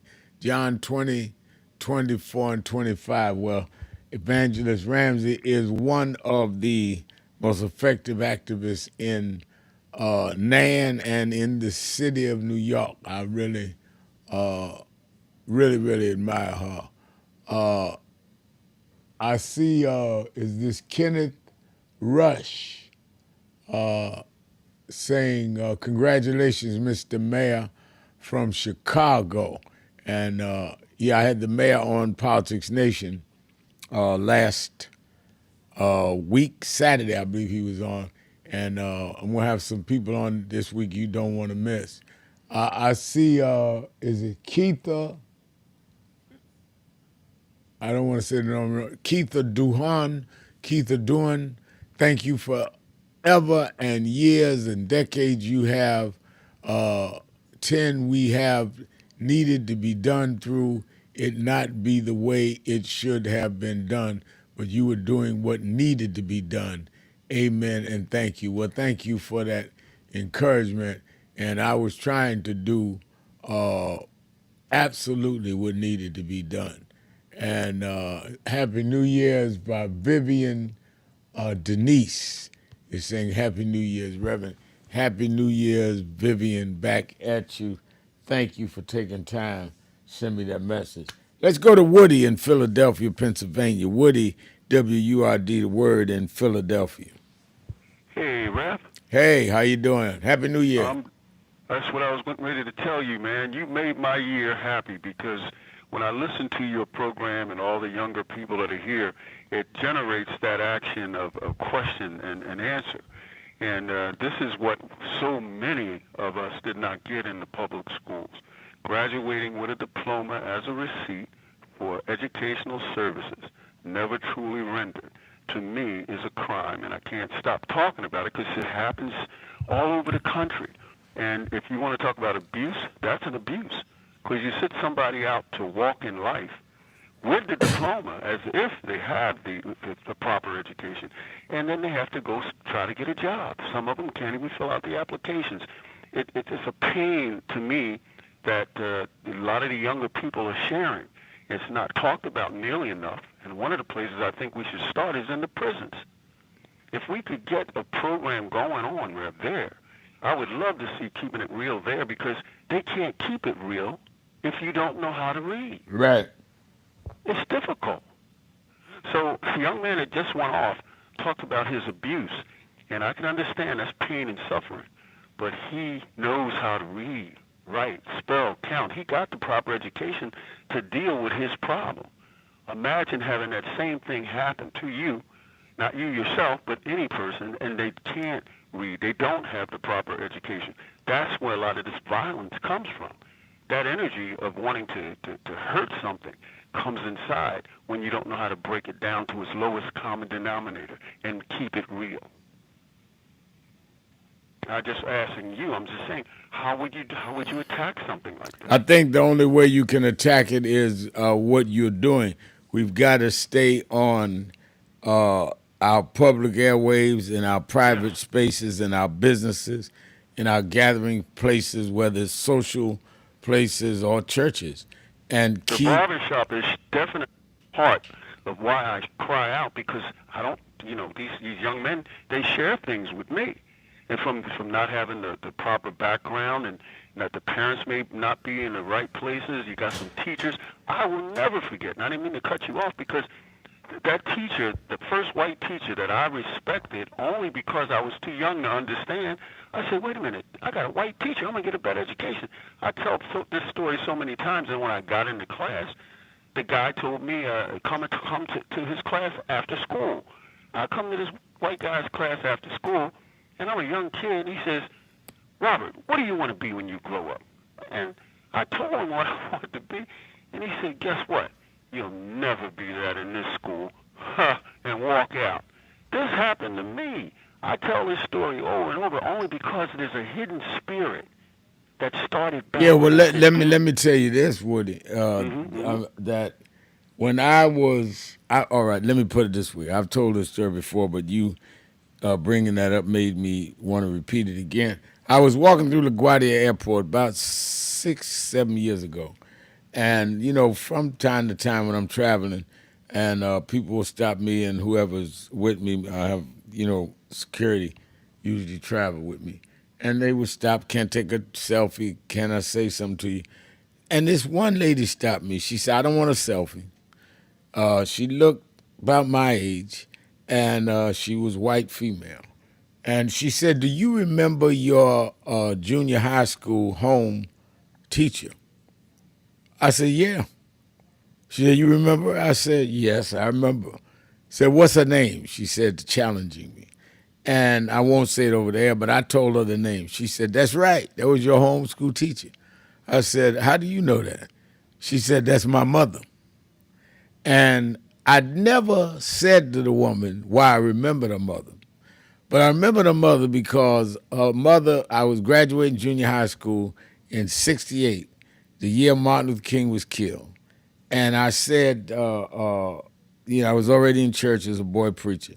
And the homeroom teacher, her mother, said to the class that day, around that time, what do you want to be when you grow up? And everybody said whatever they wanted to be. And it was first year of busing in Brownsville. We were going halfway to Flatbush, but still in Brownsville. And white kids in the class wanted to be lawyers, doctors, and all. The black kids in the class talking about things they want to do with their hands. And when she got to me, I said, I'm going to be a preacher and a leader. She said, oh, now, come on. Why don't you learn to do something with your hands, carpentry or something like that? We have a good carpenters class in the high school you're going to. And so that's how I remembered this woman. Never forgot this woman trying to damp down my dreams. Nothing wrong with being a carpenter, but that wasn't what I wanted to be. And I said, well, how's your mother? I didn't know if her mother was still living or not. She said, oh, she's fine. She says, it's interesting. I said, what's that?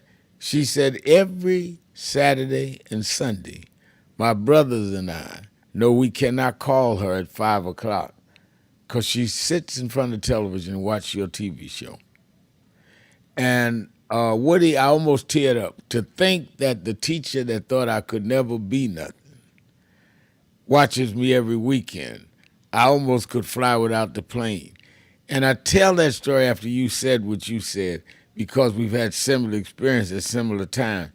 And our children need to understand we were expected to be illiterate. We were expected to not be able to achieve. And to play into that street kind of non-achievement mentality is to confirm the racism and bigotry that we tried to fight. Is Woody still there? Yeah, hello? Yeah, you're there. Yeah, she really couldn't help it. This is why I blame our society and how the structure of the spirit of America is all about. If you understand what Trump said, that's why I had to write him that letter. African Americans, what the hell you got to lose? Your schools are messed up. You can't get money from your banks and get them gentrified out your neighborhoods. I'm the only one that can fix it. That's why those three things are so important. They're all over the country. Blacks is getting pushed out of their neighborhoods, their schools. The whole setup is to get rid of you. And that's called gentrification. We're not putting enough emphasis on that. When we understand what gentrification is, that's a form of slavery. They're pushing you out because they don't want slaves in their neighborhood or blacks in their neighborhood because you're not supposed to be here. Yet you lived there all your life, and they come and tell you, guess what? We want you out. Now, something got to be done about gentrification or at least framed around it to show that if you didn't get the proper education in that school area, they come in with new schools, they rebuild them, they take all the asbestos out, they do everything for the new people coming in, but the children of the slaves, they had to suffer and get sick. A lot of us are sick from that asbestos. Yeah. All right. Thank you for your call. Let me take my break. We'll be right back. 1-877-532-5797. Sharpton, keeping it real. Be right back. Keeping it real.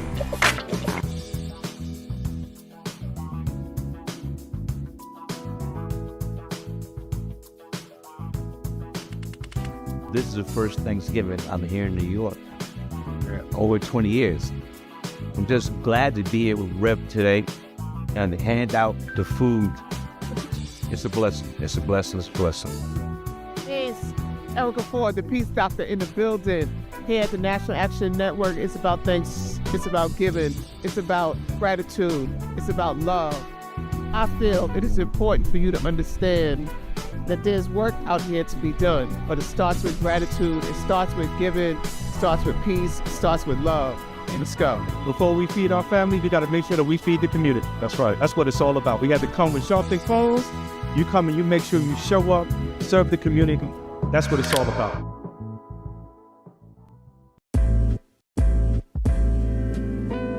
So it's become almost an unhealthy habit how much I'm listening to Keep It Real, because it is the realest thing on the air anywhere, whether it be online or whether it be on the radio or wherever it's coming into you from, because there's no one of Rev's importance and caliber who is as dominant a media figure as he is, who allows people to speak at length, and who he treats with equal respect and admiration with every call, whether he agrees with you or not. And I'm not gonna throw shade at anybody, but there are a lot of people with big platforms like the Rev has who are afraid to talk to the people and who are afraid that the people will keep it real with them. And he never shies away from anything any of us want to talk to him about. And he doesn't shut you up. It's not a soundbite, it's a conversation. So I would like people in media to learn from this man who is carrying MLK's torch. Don't be afraid of people. Listen to them, respect them, and stand in God and stand in truth. Thank you, Nan. Thank you, Rev. Thank you, everybody who puts this together and sends it out across the world, because we need much more of it. Bless you.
Sharpton anyway?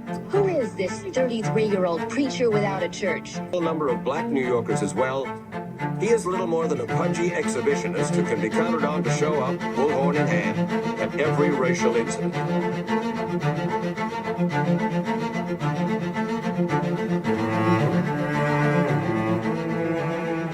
I often quote Mark Twain saying, the two most important moments in life is the moment you are born and the moment you find out why you were born. I had a very troubling conversation the other day that prompted me to do this little video. Young man that I've known a while came to me, and he was crushed. I mean, really crushed, because people were criticizing his work. He's in the ministry, but he's also an actor. And he said he couldn't understand why people were jumping all over, criticizing him, trying to find scandalous and derogatory things about him. And I told him, I said, you know, you very young. You don't know the road I've traveled. They call me everything but a child of God. Racial discord, a blabbermouth, a loudmouth, too flamboyant, an agitator, a racist, and a race baiter. Yeah, right. I was not defined by how others saw me. I was defined by how I saw myself and whether I was being true to myself. Some of you watching this don't like me. And it doesn't matter as long as I know what I'm doing. And I like me for being real. So I'm doing this video to say to you, whoever you are, and whatever you do, you may not be in ministry or social justice, none of this stuff, but don't live your life worried about opposition or people that don't like you. You can turn that around. Use me as an example. The same people that call me a scam artist, a con artist, a sellout, or racial hustling, I kept going. And the people I respected started respecting and publicly embracing my work. When Coretta Scott King, the widow of Dr. Martin Luther King Jr., had this to say about Al Sharpton. A leader who has protested injustice with a passionate, unrelenting commitment to nonviolent action in the spirit and tradition of Martin Luther King Jr. And I am talking about your leader, our leader, the Reverend Al Sharpton. The other thing that hasn't changed is the National Action Network's commitment to fight injustice and inequality here in New York City and across America. And that's not only a testament to Reverend Sharpton, it's a testament to all of you who are here tonight. First and foremost, to Reverend Sharpton. I saw him when he first came on the scene, and I have marveled at his tenacity, at the development of his intellect, and his devotion to our movement, and much he has contributed to the world we are experiencing. I am honored, and I must say that when I had my debate with Dr. King on the issue of the church and religion, he didn't warn me that after his departure, his space would be filled by another preacher, and that preacher would be Al Sharpton. All you want in life is people that matter to you to say you did all right. And more important, that you can look in the mirror and say you did all right. Thank you, Rev. Thanks for that introduction. Look, we've known each other for a long time. I'm grateful not only for your leadership and partnership, but quite frankly, more importantly, for your friendship. And thanks to all of you, members of our nation's most important civil rights organization. You have been, over all of your years, such an extraordinary leader. You are a voice of truth, a voice of conscience, a voice of practicality around what we must address and what we can do. And I thank you so much for your friendship. I remember that most of the youth around Al's age, he was about 12, wanted to be like Connie Hawkins, a great basketball player, legend, or Earl the Pearl, or Clyde Frazier. Al wanted to be like Adam Powell, a powerful preacher with a social justice gospel. He was very close to, at that time, to Reverend William Augustus Jones, powerful preacher and social justice advocate, and Reverend Gardner Taylor State right down the street, and Bishop Washington, whose church he came from, and Reverend Sandy Ray. He wanted to be like these giant preachers. He wanted them to have the edge, however, of the King's social justice dimension. He wanted to be like them, now he's one of them. Perhaps taller than most of them because of the risks he has taken and the reward God has given him with his gift. I remember so well that first escorted him to jail. He was around 13 years old, with the jail fighting the ANP. He was in the lineage of our struggle. He grew up in it. We didn't just see him on TV one night. Keeping it real. I'm your host, bottom up, not top down. Reverend Al Sharpton, and we're live this New Year's Eve. We're talking about what are the things we take out of 2025 that we learned, and sometimes We learned what not to do, and we learned what to do. I want you to share that. And we also are talking about what we must do in 2026. And I mean, for real, I'm not talking about resolutions that you don't even keep till January 10th. What we need to do for real as a community and as a person in your personal life. Pamela Edgar saying on our message board, Pamela Edgar saying, keep fighting for the disabled African Americans like myself. I would love one day to take a selfie with you or sing and play for you before you preach at a church where I am attending. I pray for you should you are fighting for us despite. I mean, I certainly, y'all pick up and give Pam our number so she can try and hook up with us. I'd like to make that selfie and that singing and playing, make that a reality. Thank you so much, Pat, for that call, for that message. Let's go back to Philly, to Lola. Lola, WURD in Philly. Yes, hi, Reverend Al. Philly is representing today. All right, there you sure are. We got a lot of Philly calls today. I love it. Yes, yes. I wanted to call to end the year with you and say Happy New Year. Much blessings to everyone listening, the Word family, and everyone listening nationally to the Reverend Al Show. And what I've learned is that, you know, being born in the late 80s, right, and growing up with my parents raising me in a like an upper middle class section in Philadelphia, but really not. I understood what the struggle was because my parents did talk to us about that. They were fought for civil rights. They marched around Girard College. They told us, you know, all this stuff that they had done in the 70s. My mom and dad being born in the 50s and stuff of that nature. But what I think happened is that we, my generation and the generation after me, have thought that all of this stuff was just a given. That we do know about Harriet Tubman, we know about MLK, we know about Malcolm X, but we didn't really get the deep dive of what has happened in this country. And what has happened is, do you know how, Reverend, I just want to give an analogy. You know how you wake up in the morning, you brush your teeth, your routines that you do, you take your shower, you put your clothes on, you iron your clothes, right? This is what black people need to do regarding our civil rights. And what I've learned is that we can never take our foot off the gas. Like, we think that because we passed civil rights, we have these, we had these good jobs, we had this money, we moved to the upper middle class, we got black billionaires, but behind the scenes, the people who were the puppet masters, the white people that are in power, and the racism, and the people behind the scenes, the Stephen Millers, the Project 2025 writers, the Heritage Foundations, they have been behind the scenes working to disseminate everything that we've been building up. And so therefore, there is never a time for us to be like sitting back saying, yeah, everything is okay. Because there is a time to get with your family, have parties and celebrate. But we have to always know that we have to be in a steady routine of fighting back. That there is no time to sit back and say, oh yeah, everything's okay because we got a little money. We moved up. We moved on up like the Jeffersons. We got good jobs. As we can see, those things have been easily taken away with the stroke of a pen by one man. 300,000 black women have lost their jobs.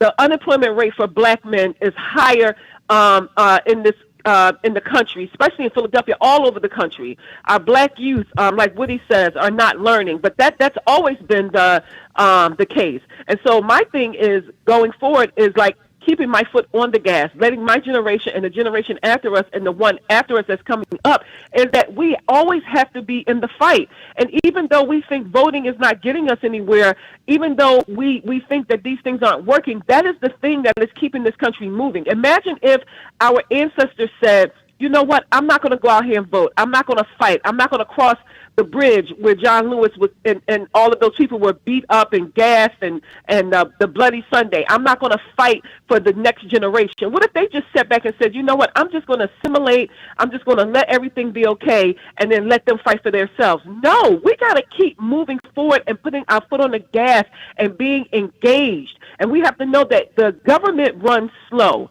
You know, this is the stuff that we're not taught. We think that, oh, if we go vote, the next day things supposed to change. No, that's not how it works, especially not on the Democratic side. We see what Trump is doing, and what he's doing is criminal. It's illegal, and that's why he's being taken to court.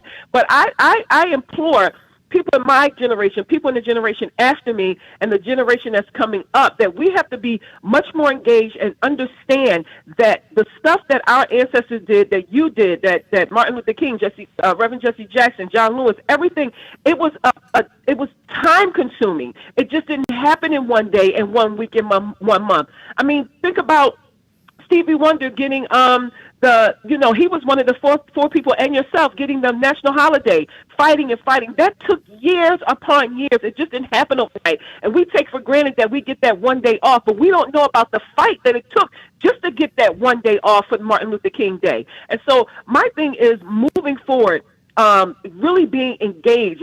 My generation, and I know I keep saying this, but we have to really get more engaged.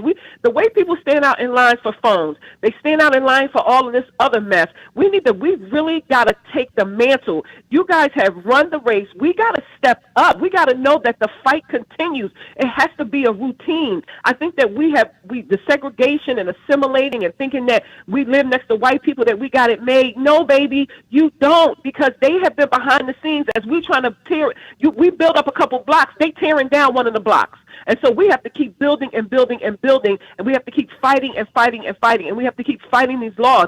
We have to be more engaged. You have to go to the meetings. People have to understand you got to be at the PTA meetings. You got to go to your council meetings. You got to be on your council's head. You got to not just get them in, but you have to let them know, I voted you to represent me. You're the representation of me for Philadelphia. And if you don't do right by us, you don't keep getting to be voting in time after time. We have to stop taking this as some type of thing as we're friends and we're family. No, you have to do your job that we voted you in for, and we have to be engaged. We cannot just let people get elected and sit back for 4 years or sit back for 8 years and think they're going to do stuff without us making them do stuff. There are consequences to not voting. We see that now. We are being hunted. Reverend Al, I just want to say this, and I thank you so much for letting me talk. I feel like because I didn't go through what my ancestors went through. I didn't go through Jim Crow. I didn't go through all that stuff. So when I came up, we kind of had it good. We didn't see all the fighting. I didn't get called the N-word in Philadelphia or Chestnut Hill. We didn't see that. But now with Trump in 2016, and now what's going on, I feel like we're being hunted. We're on the. I think we lost her. I think I really want to hear how she concluded, because I let her go because she was really giving us some food for thought on this last day of the year. We cannot keep being hunted. We've got to turn around and do the hunting. They're after us, and we're running. And rather than firing back. And I think there was a lot of what she had to say, Lola had to say. Thank you for your call. And let me go to Leon in Dallas, Texas. Leon, you're keeping it real with Al Sharpton. Good afternoon, Reverend Al. Good afternoon. And thank you for being one of the few consistent people that stand up for African American civil rights and social justice. A quick comment on what someone was saying was earlier about cooperating with other groups, white churches or whatever. Problem could be is we march with them, they don't march with us. And if you're a Christian, you should be against any type of oppression, whether you're white, black, Asian, Latino, or whatever. So you're not supposed to be like Bull Connor, a Sunday school superintendent who the other 6 days a week goes out and puts water hoses on kids, and you call yourself a Christian. If you don't unite with other Christians against wrongdoing, you're just, a hypocrite, as the gentleman says in the book White Too Long, how people use Christianity to further racism. Going forward into the year, 3 little quick points.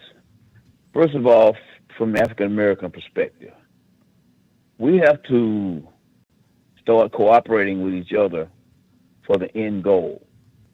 We can't use this ego-driven philosophy. If you have a good idea, even though it's good for the community, I don't want to support it because I didn't think of it.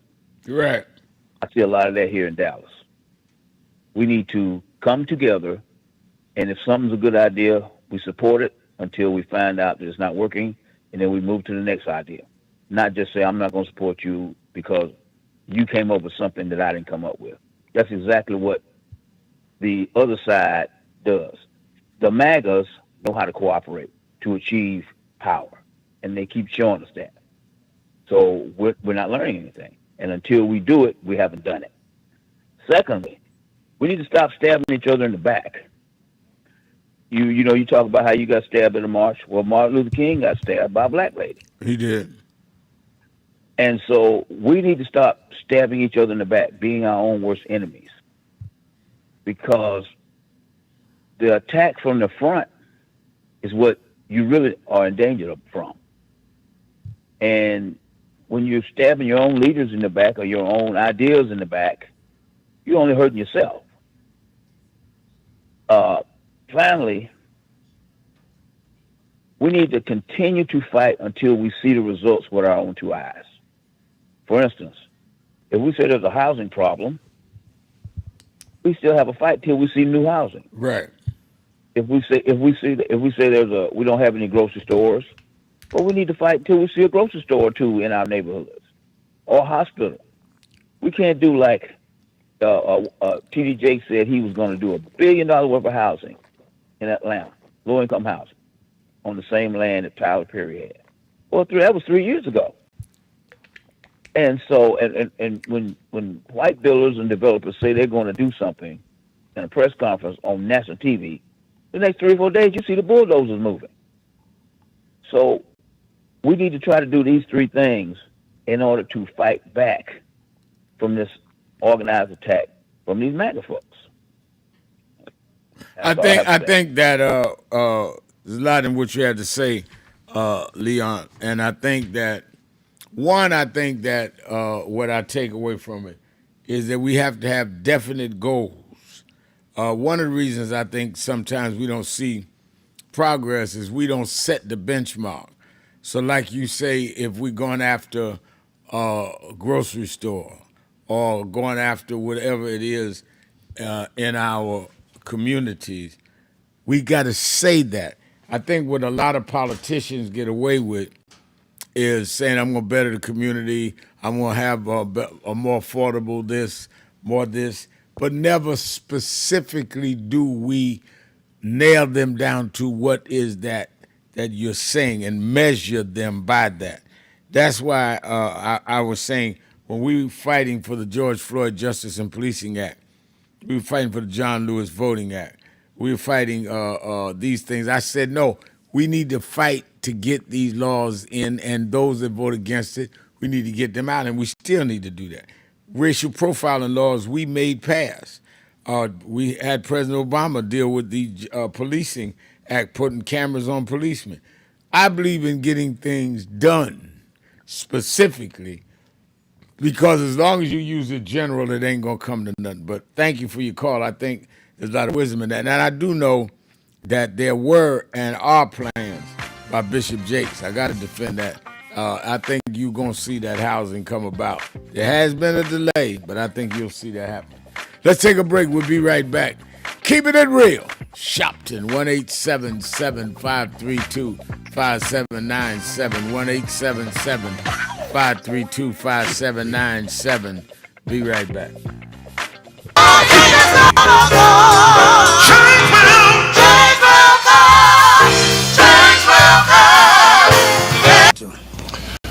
We have a young man in the studio who I think is an astounding young brother because of his youth. He's only 19 years old, and he's accomplished a lot, and he's here to make a presentation to James Brown, and we'd like to welcome him warmly. His name is Al Sharpton.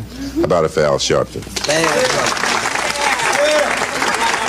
Al is the National Director of the National Youth Movement Incorporated. Right, Al? That's right. And what do we have here? Well, we come to break tradition. We know that in the recording industry that they give a gold record to those that achieve a million seller.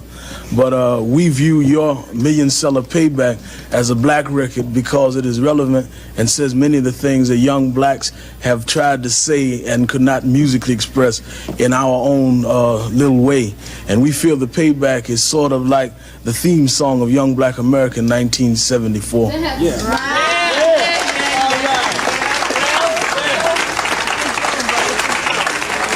Now, before you go into the title tune of your latest album, you have a special guest. Yeah, I do have a special guest, a young lady. That's going to perform with you? Yes.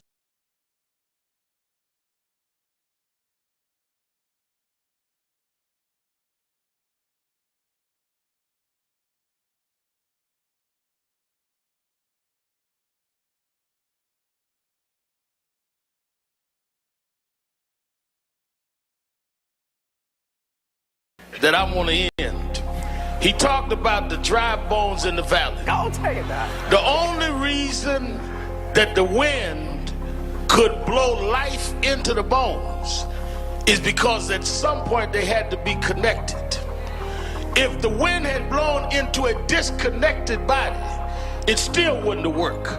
So before he prophesied to the wind, they had to first get the foot bone to connect to the ankle bone, and the ankle bone to the calf bone, and to the knee bone, and the knee bone to the thigh bone.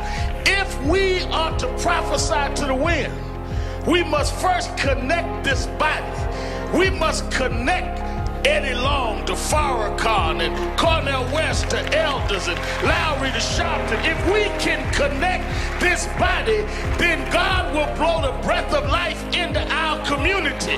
But as long as we are disconnected, the wind can't blow because it's blowing on disconnected dry bones. But the good news is that we're the children of people that have been through worse than this, and we're still here. So even though I get despondent, I don't ever get depressed, because I want the world to know you won't beat us, because we're the children of those that took the worst form of slavery and brutality that ever lived, that ever existed. Our parents survived the Middle Passage. Only the strong got here, and then we lost our name, our culture, our religion, and we're still here. But you don't know who we are. We're the children of Chaka Zulu. We're the children of Mary Bethune. We're the children of Marcus Garvey. We're the children of Martin Luther King. We'll be here. We were first, and we'll be last. We know who we are.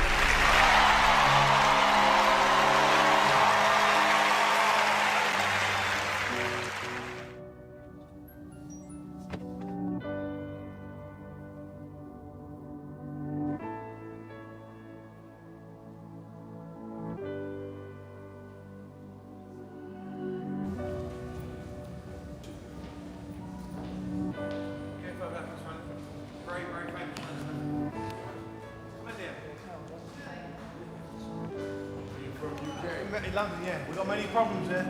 We need you over our side. Yeah, you're invited anytime, please. Whenever you want to come.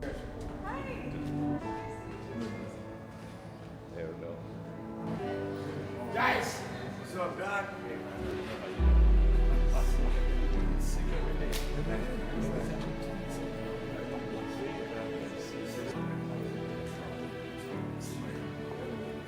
So we are in not a political dilemma, we are in a moral dilemma.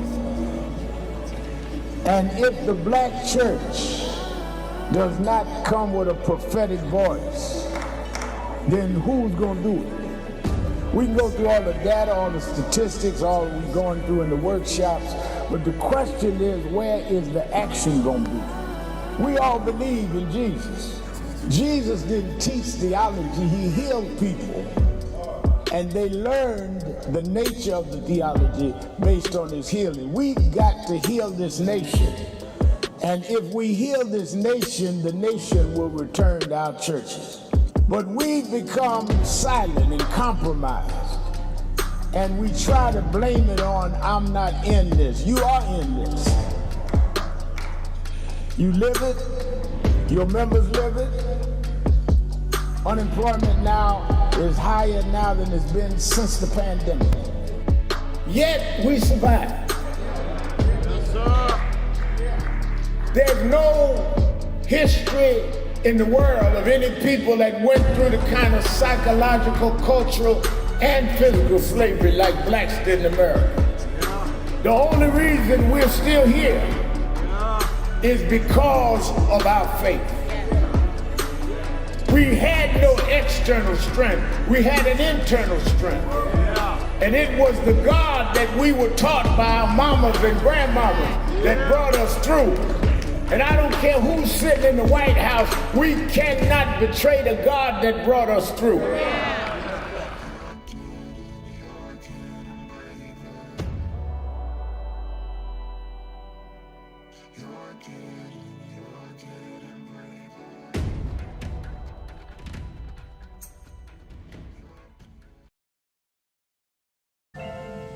Thank God I was blessed to have both in my life. Both historic, strong figures. But if I misuse them and listen to not only figures that are not as historic as them, but figures that had nothing to do with the calling and purpose of my life, I would live confused. I'd be double-minded. I'm clear. And what I want you to do is be clear. Clear on who you are and why you are. And a lot of that will be exposed to you and others by who you are around and who you allow to enter your head. Keep people at a distance that only have a distant and unclear vision of who you are and who you are supposed to be.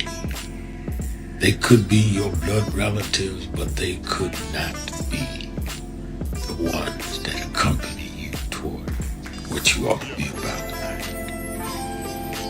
Everybody good to you ain't good for you. Everybody that makes you laugh sometimes end up making you a joke.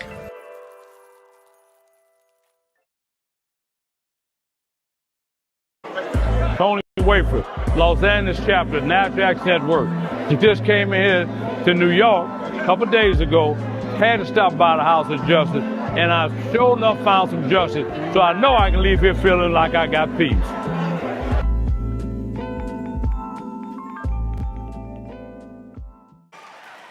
One, two, three, I got the feeling.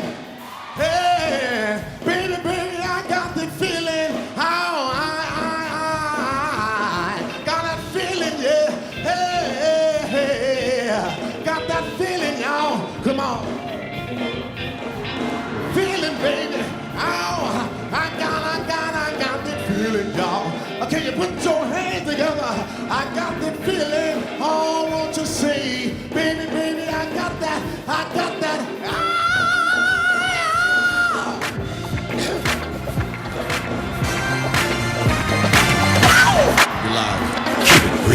Keeping it real. Keeping it real. I'm your host, Reverend Al Sharpton. 1-877-532-5797 or our message board at nationalactionnetwork.net. Go to live stream. And Adrian Denise says, but also not let others keep appropriating narratives, struggle, and I don't figure this word, rhetorics, and made it their own. Ebonics, when in case their community does not experience anything of the kind, e.g. racism, but instead imposes that on others. I think that is absolutely right. Uh, uh, it says, but also to empower and finance creativity that requires no skills. For example, employ people who work in warehouses to create their own recipes, and we finance it, local production, local distribution in the community. All right, that's Adrian's idea. I see Evangelist Ramsey said the last lady caller was so accurately profound, she spoke truth to power. The last thing I wanted to add to that is our people of color has to stop coming against each other. This is why white folk and our folk only follow what they see us do to each other. I tell you, Evangelist Ramsey's on it. Let me go. I see our Memphis chapter, NAN Greater Memphis 2025. All right, says Greater Memphis, the NAN Greater Memphis is grateful to walk into 2026 with you, Reverend Sharpton, in this struggle, building power, lifting our power, and continuing the work that began long before us and after us. And I appreciate y'all. I got to get down to Memphis and deal with that new chapter. I love it. I love it. I love it. Let's go to the phones. Let me go to Deborah in Atlanta, Georgia. Deborah. Hi, Reverend Sharpton. Thank you for taking my call. Thank you for calling. So I learned a lot in 2025, and some of it's controversial, and I know people are going to say that, but that's okay. It's my truth. Well, I want to comment on the last caller, too, when he spoke about T.D. Jakes. You have to remember that a lot of people in Black America and white America tried to bring him down. Yeah. Tried to bring him all That's why I down said on what I social said. media. I had to defend Jakes. That's right. Yeah. And that's right. Y'all keep your noses out of other people's closets. I mean, you clean out your own closets. And I'm gonna say that in reference to, I don't like a lot of that I'm seeing with 50 Cent and a lot of them where they think it's their job to bring other people down to look like them and destroy them. I think it's horrific. But that's not what I learned. So this is going to be a little controversial, and by no means do I employ violence. But I do want to say this. When you tell your child to do something several times, 2 or 3 times, some of y'all will get up and beat the hell out of your kids because they didn't do what you said, and you had to tell them several times. That's one of the reasons why our young people don't vote. They're doers. They see the way that things are going in reference to where they draw the lines, redistricting, and things like that. And that's why they don't want them to know their history, because the more they know their history, y'all think that they're not learning it, but they are. The more they know that they're not going to be having it. They're not going to be dealing with this stuff that we had to deal with or our forefathers or parents had to deal with. With that being said, I'm going to say this.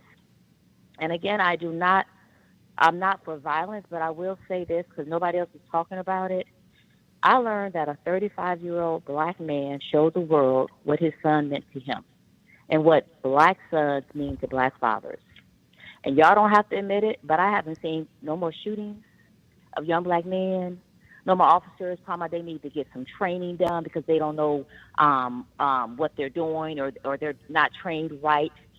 He showed the world what those Black young men, their sons, mean to them. And unfortunately, that's a lesson that needed to be learned. So I don't condone what he did, but I do have to see the good, the bad, and the ugly. And I do. Well, have to I don't understand that recall what you're referring to. Ryan Hinton, the 35-year-old Ryan Hinton, showed the world what his son meant to him. And since then, nobody's talking about it. I don't see too many more white officers, men, women, shooting young Black boys, young Black men. You don't see it.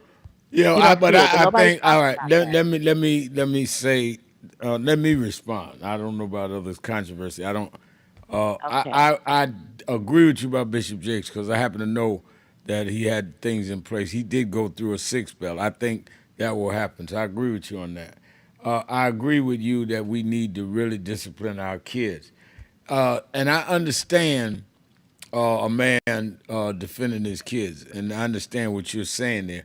But I also understand that we cannot have that as our social policy because that's not going to happen with everybody. We need a broad social policy that protects all of us from our kids. So we can raise one incident, but that doesn't solve a profound across-the-board problem. I agree with that, Reverend Sharpton. What I'm saying is I don't condone the violence, but what I'm No, saying you is said that. I understand. it woke up a lot of sleepy heads, sleepy minds. No, you were very clear about that. You were very clear. All right, I got to take my break. Thank you for your call and your insight. I love when Deborah calls. Let's go to the break. We'll be right back. I'm coming back, catching everybody on the board and as many as I can on our message page. Don't forget, I'll be on tomorrow live getting your resolutions. I'm going to be here all 3 hours tomorrow. Let's take a break. Be right back. Keeping it real. Sharpton. Be right back. Reverend Sharpton, how do we begin to make peace with our past? I don't think it's our obligation to make peace with our past. I think it's our obligation to learn from our past and to understand that soon we gonna be the past. I mean, a lot of us act like we gonna be permanent and that the past is the past. If we draw on the strengths of the past and uphold the dignity and the integrity of our people and then perform it at our highest level in our generation, as Dr. Moss said, that's our obligation. You know, one of the reasons that I've been so concerned about this cultural tone that we're in now is a lot of us have lost the dignity that our community has shown from Jamestown to now. I've questioned some of the artists that no longer sing to uplift us. And there's never been a generation that didn't use our music and our culture to lift us up. And the excuse is where they say, well, we just want to show what's there. But we never just accepted what was there. We always looked at what was there and looked through it and brought our people the way it needed to be. So in slavery time, we were singing Go Down Moses and Swing Low Sweet Chariot.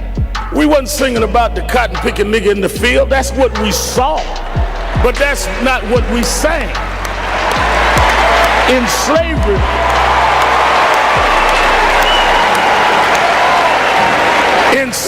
in segregation time, we were singing We Shall Overcome. Ain't gonna let nobody turn me around. We wasn't singing the hoe in the back of the bus. So where is this coming from? And that's what we need to challenge. I wish, all of this about our friend Barack announced it today. I wish Obama had announced here, because Lincoln did not free us. The abolitionist movement freed us. Lincoln accommodated to freedom fighters. He was not a freedom fighter. Kennedy accommodated the king. Johnson accommodated the king. We got to quit giving the wrong people credit for our history.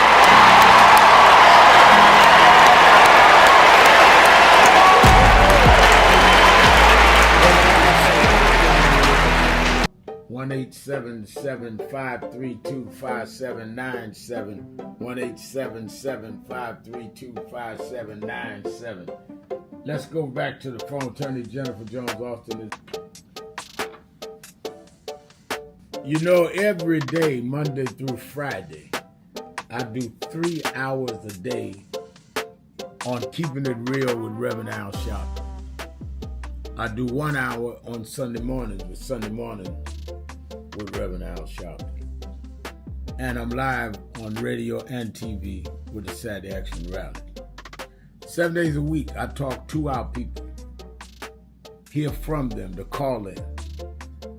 I'm sick and tired of people talking for people that they don't talk to. So go on www.nationalactionnetwork.net. Listen to my show, call in, express your opinion. You don't have to agree with me. But let's start talking to each other rather than about each other and lecturing at each other. Let's keep it real with Sharpton.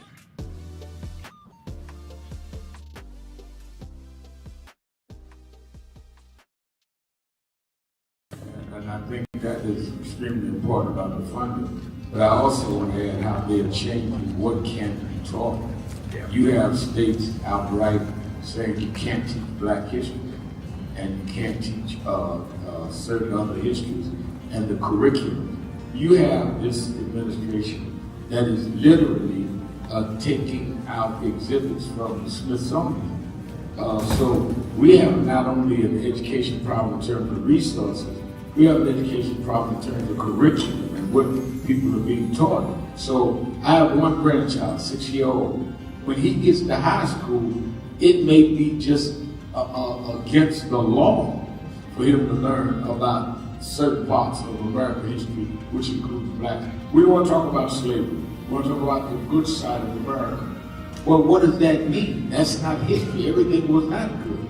And I think that that is the threat that we've got to fight, which is why we've got to fight with the courts and the streets, because they're literally changing the textbooks as we go. As they do that, they change the opportunities, because then the fight against affirmative action is not having access to these institutions and telling these institutions, this whole fight around DEI, which they did, started at Harvard with a black woman president. Started with them saying you can't teach diversity in an Ivy League school like Harvard. It didn't start in Little Rock at the high school. This fight, this time, was Harvard.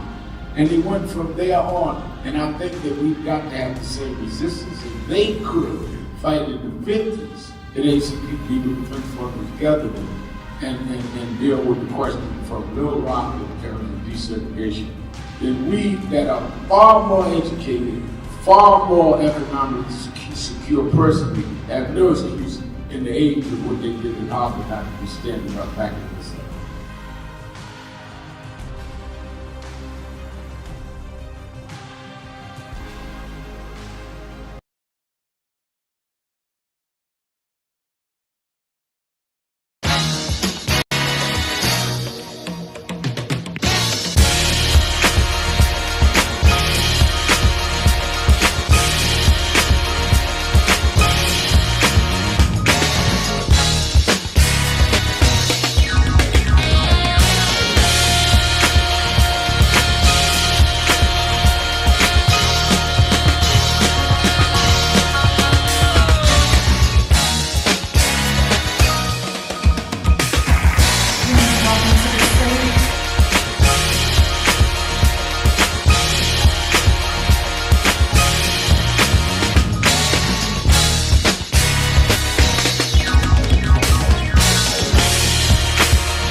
You're live, sir. Keeping it real, keeping it real.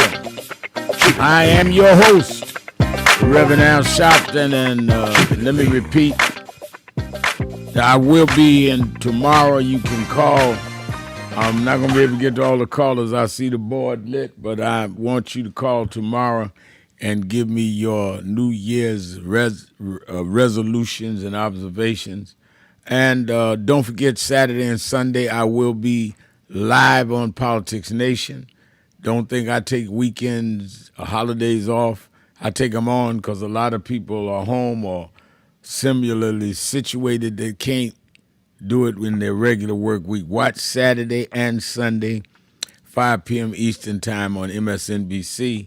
I'm sorry, MS Now. I should say MS Now, formerly MSNBC. And I'm going to have, I definitely want to dig deep into where we're going with this Affordable Care Act now, as well as the attacks in Venezuela and Nigeria. And we can't get away from this voting redistricting. So you have your fun tonight, if that's what you do, and tomorrow. But let's buckle down, and get back into a Politics Nation both Saturday and Sunday, 5 p.m. Eastern Time, MS Now. And I'll be at the House of Justice giving my beginning of the year address and message Saturday morning for you in the tri-state area of New York, New Jersey, Connecticut. Meet me or beat me to the Saturday Action Rally. It's a blessing to start the rally, and it's a blessing to start the year off right. It sets your tone for the year. Be there 9 a.m. to 11 a.m. And you that are not in the New York area, you can watch it live on Impact Television or on nationalactionnetwork.net. And let me go to the phones. Let me go to Derek in Houston, Texas. Derek? Is Derek there? Hey, there you go. How you doing, Reverend Al? I'm doing fine. Man, brother, let me ask you something. Now, we just witnessed Netanyahu and Donald Trump in the White House. Right. Now, you know, they used to have that cartoon, Pinky and the Brain. That's what I think I was looking at. Pinky and the Brain. Donald Trump, Pinky, and Netanyahu is the brain. Now, I'm listening to these two. Now, how in the world, Reverend Al, can you sit up here and say that Hamas is regathering up armament when we just witnessed them blowing that country from smithereens, you know, and then all of a sudden in 3 to 4 months they done got up more ammunitions, and then President Trump have the nerve to talk about that, you know, as he normally do, spout out is going to be dire consequences. But Reverend, how in the world? That's why I wanted to get your views and your take on this. But how in the world do he not realize, him and Netanyahu, that the world have been watching them this whole time? Over 71,000 people that lost their lives behind them too. And then lastly, I just want to say this. You know, that man is worse than a prostitute. And the reason why I say that is because a prostitute, you know, they work for money. But him, you can buy this man for a award from his royalty award, and then you just gonna take Netanyahu's side on it. Something ain't smelling right. Yeah, well, one of the things, thank you for your call. One of the things that I think we've got to deal with is that there's a difference between this country standing up for what is right for Israel and for the Palestinian and the Gaza citizens. They were Palestinian. I've been there. And what this meeting was that I observed is that was for Netanyahu, because they really didn't come out announcing nothing. They said, oh, we're closer than ever. We're almost there. All right, what is it? Oh, we're almost there. We don't want to mess it up. Okay, what is it? And we want Hamas to disarm. Well, you said that before, and how y'all going to work that out? And it was Netanyahu, in my opinion, is up for re-election, and this was cosmetic to help him. That's what I believe happened in that meeting. Let me go to Khadidra in Tampa, Florida. Khadidra? Reverend Al Sharpton. Yes. Me and you, Happy New Year's. Same Eve. to you. Also, I wanted to say that I've been hitting the sparks and ramming my engines, but every time the lanes are clear, there's to be compromise in my life, and that's what I'm going through, and it's been really hard. And I have a family. I'm a single mom here in Tampa, Florida, Hillsborough County, Florida. And I've been needing help and support from leaders as yourself. I called in, and one of your representatives told me to call your radio station. So, you know, since I haven't been getting the help still that I've been needing. What kind of help are you looking for? What's the situation?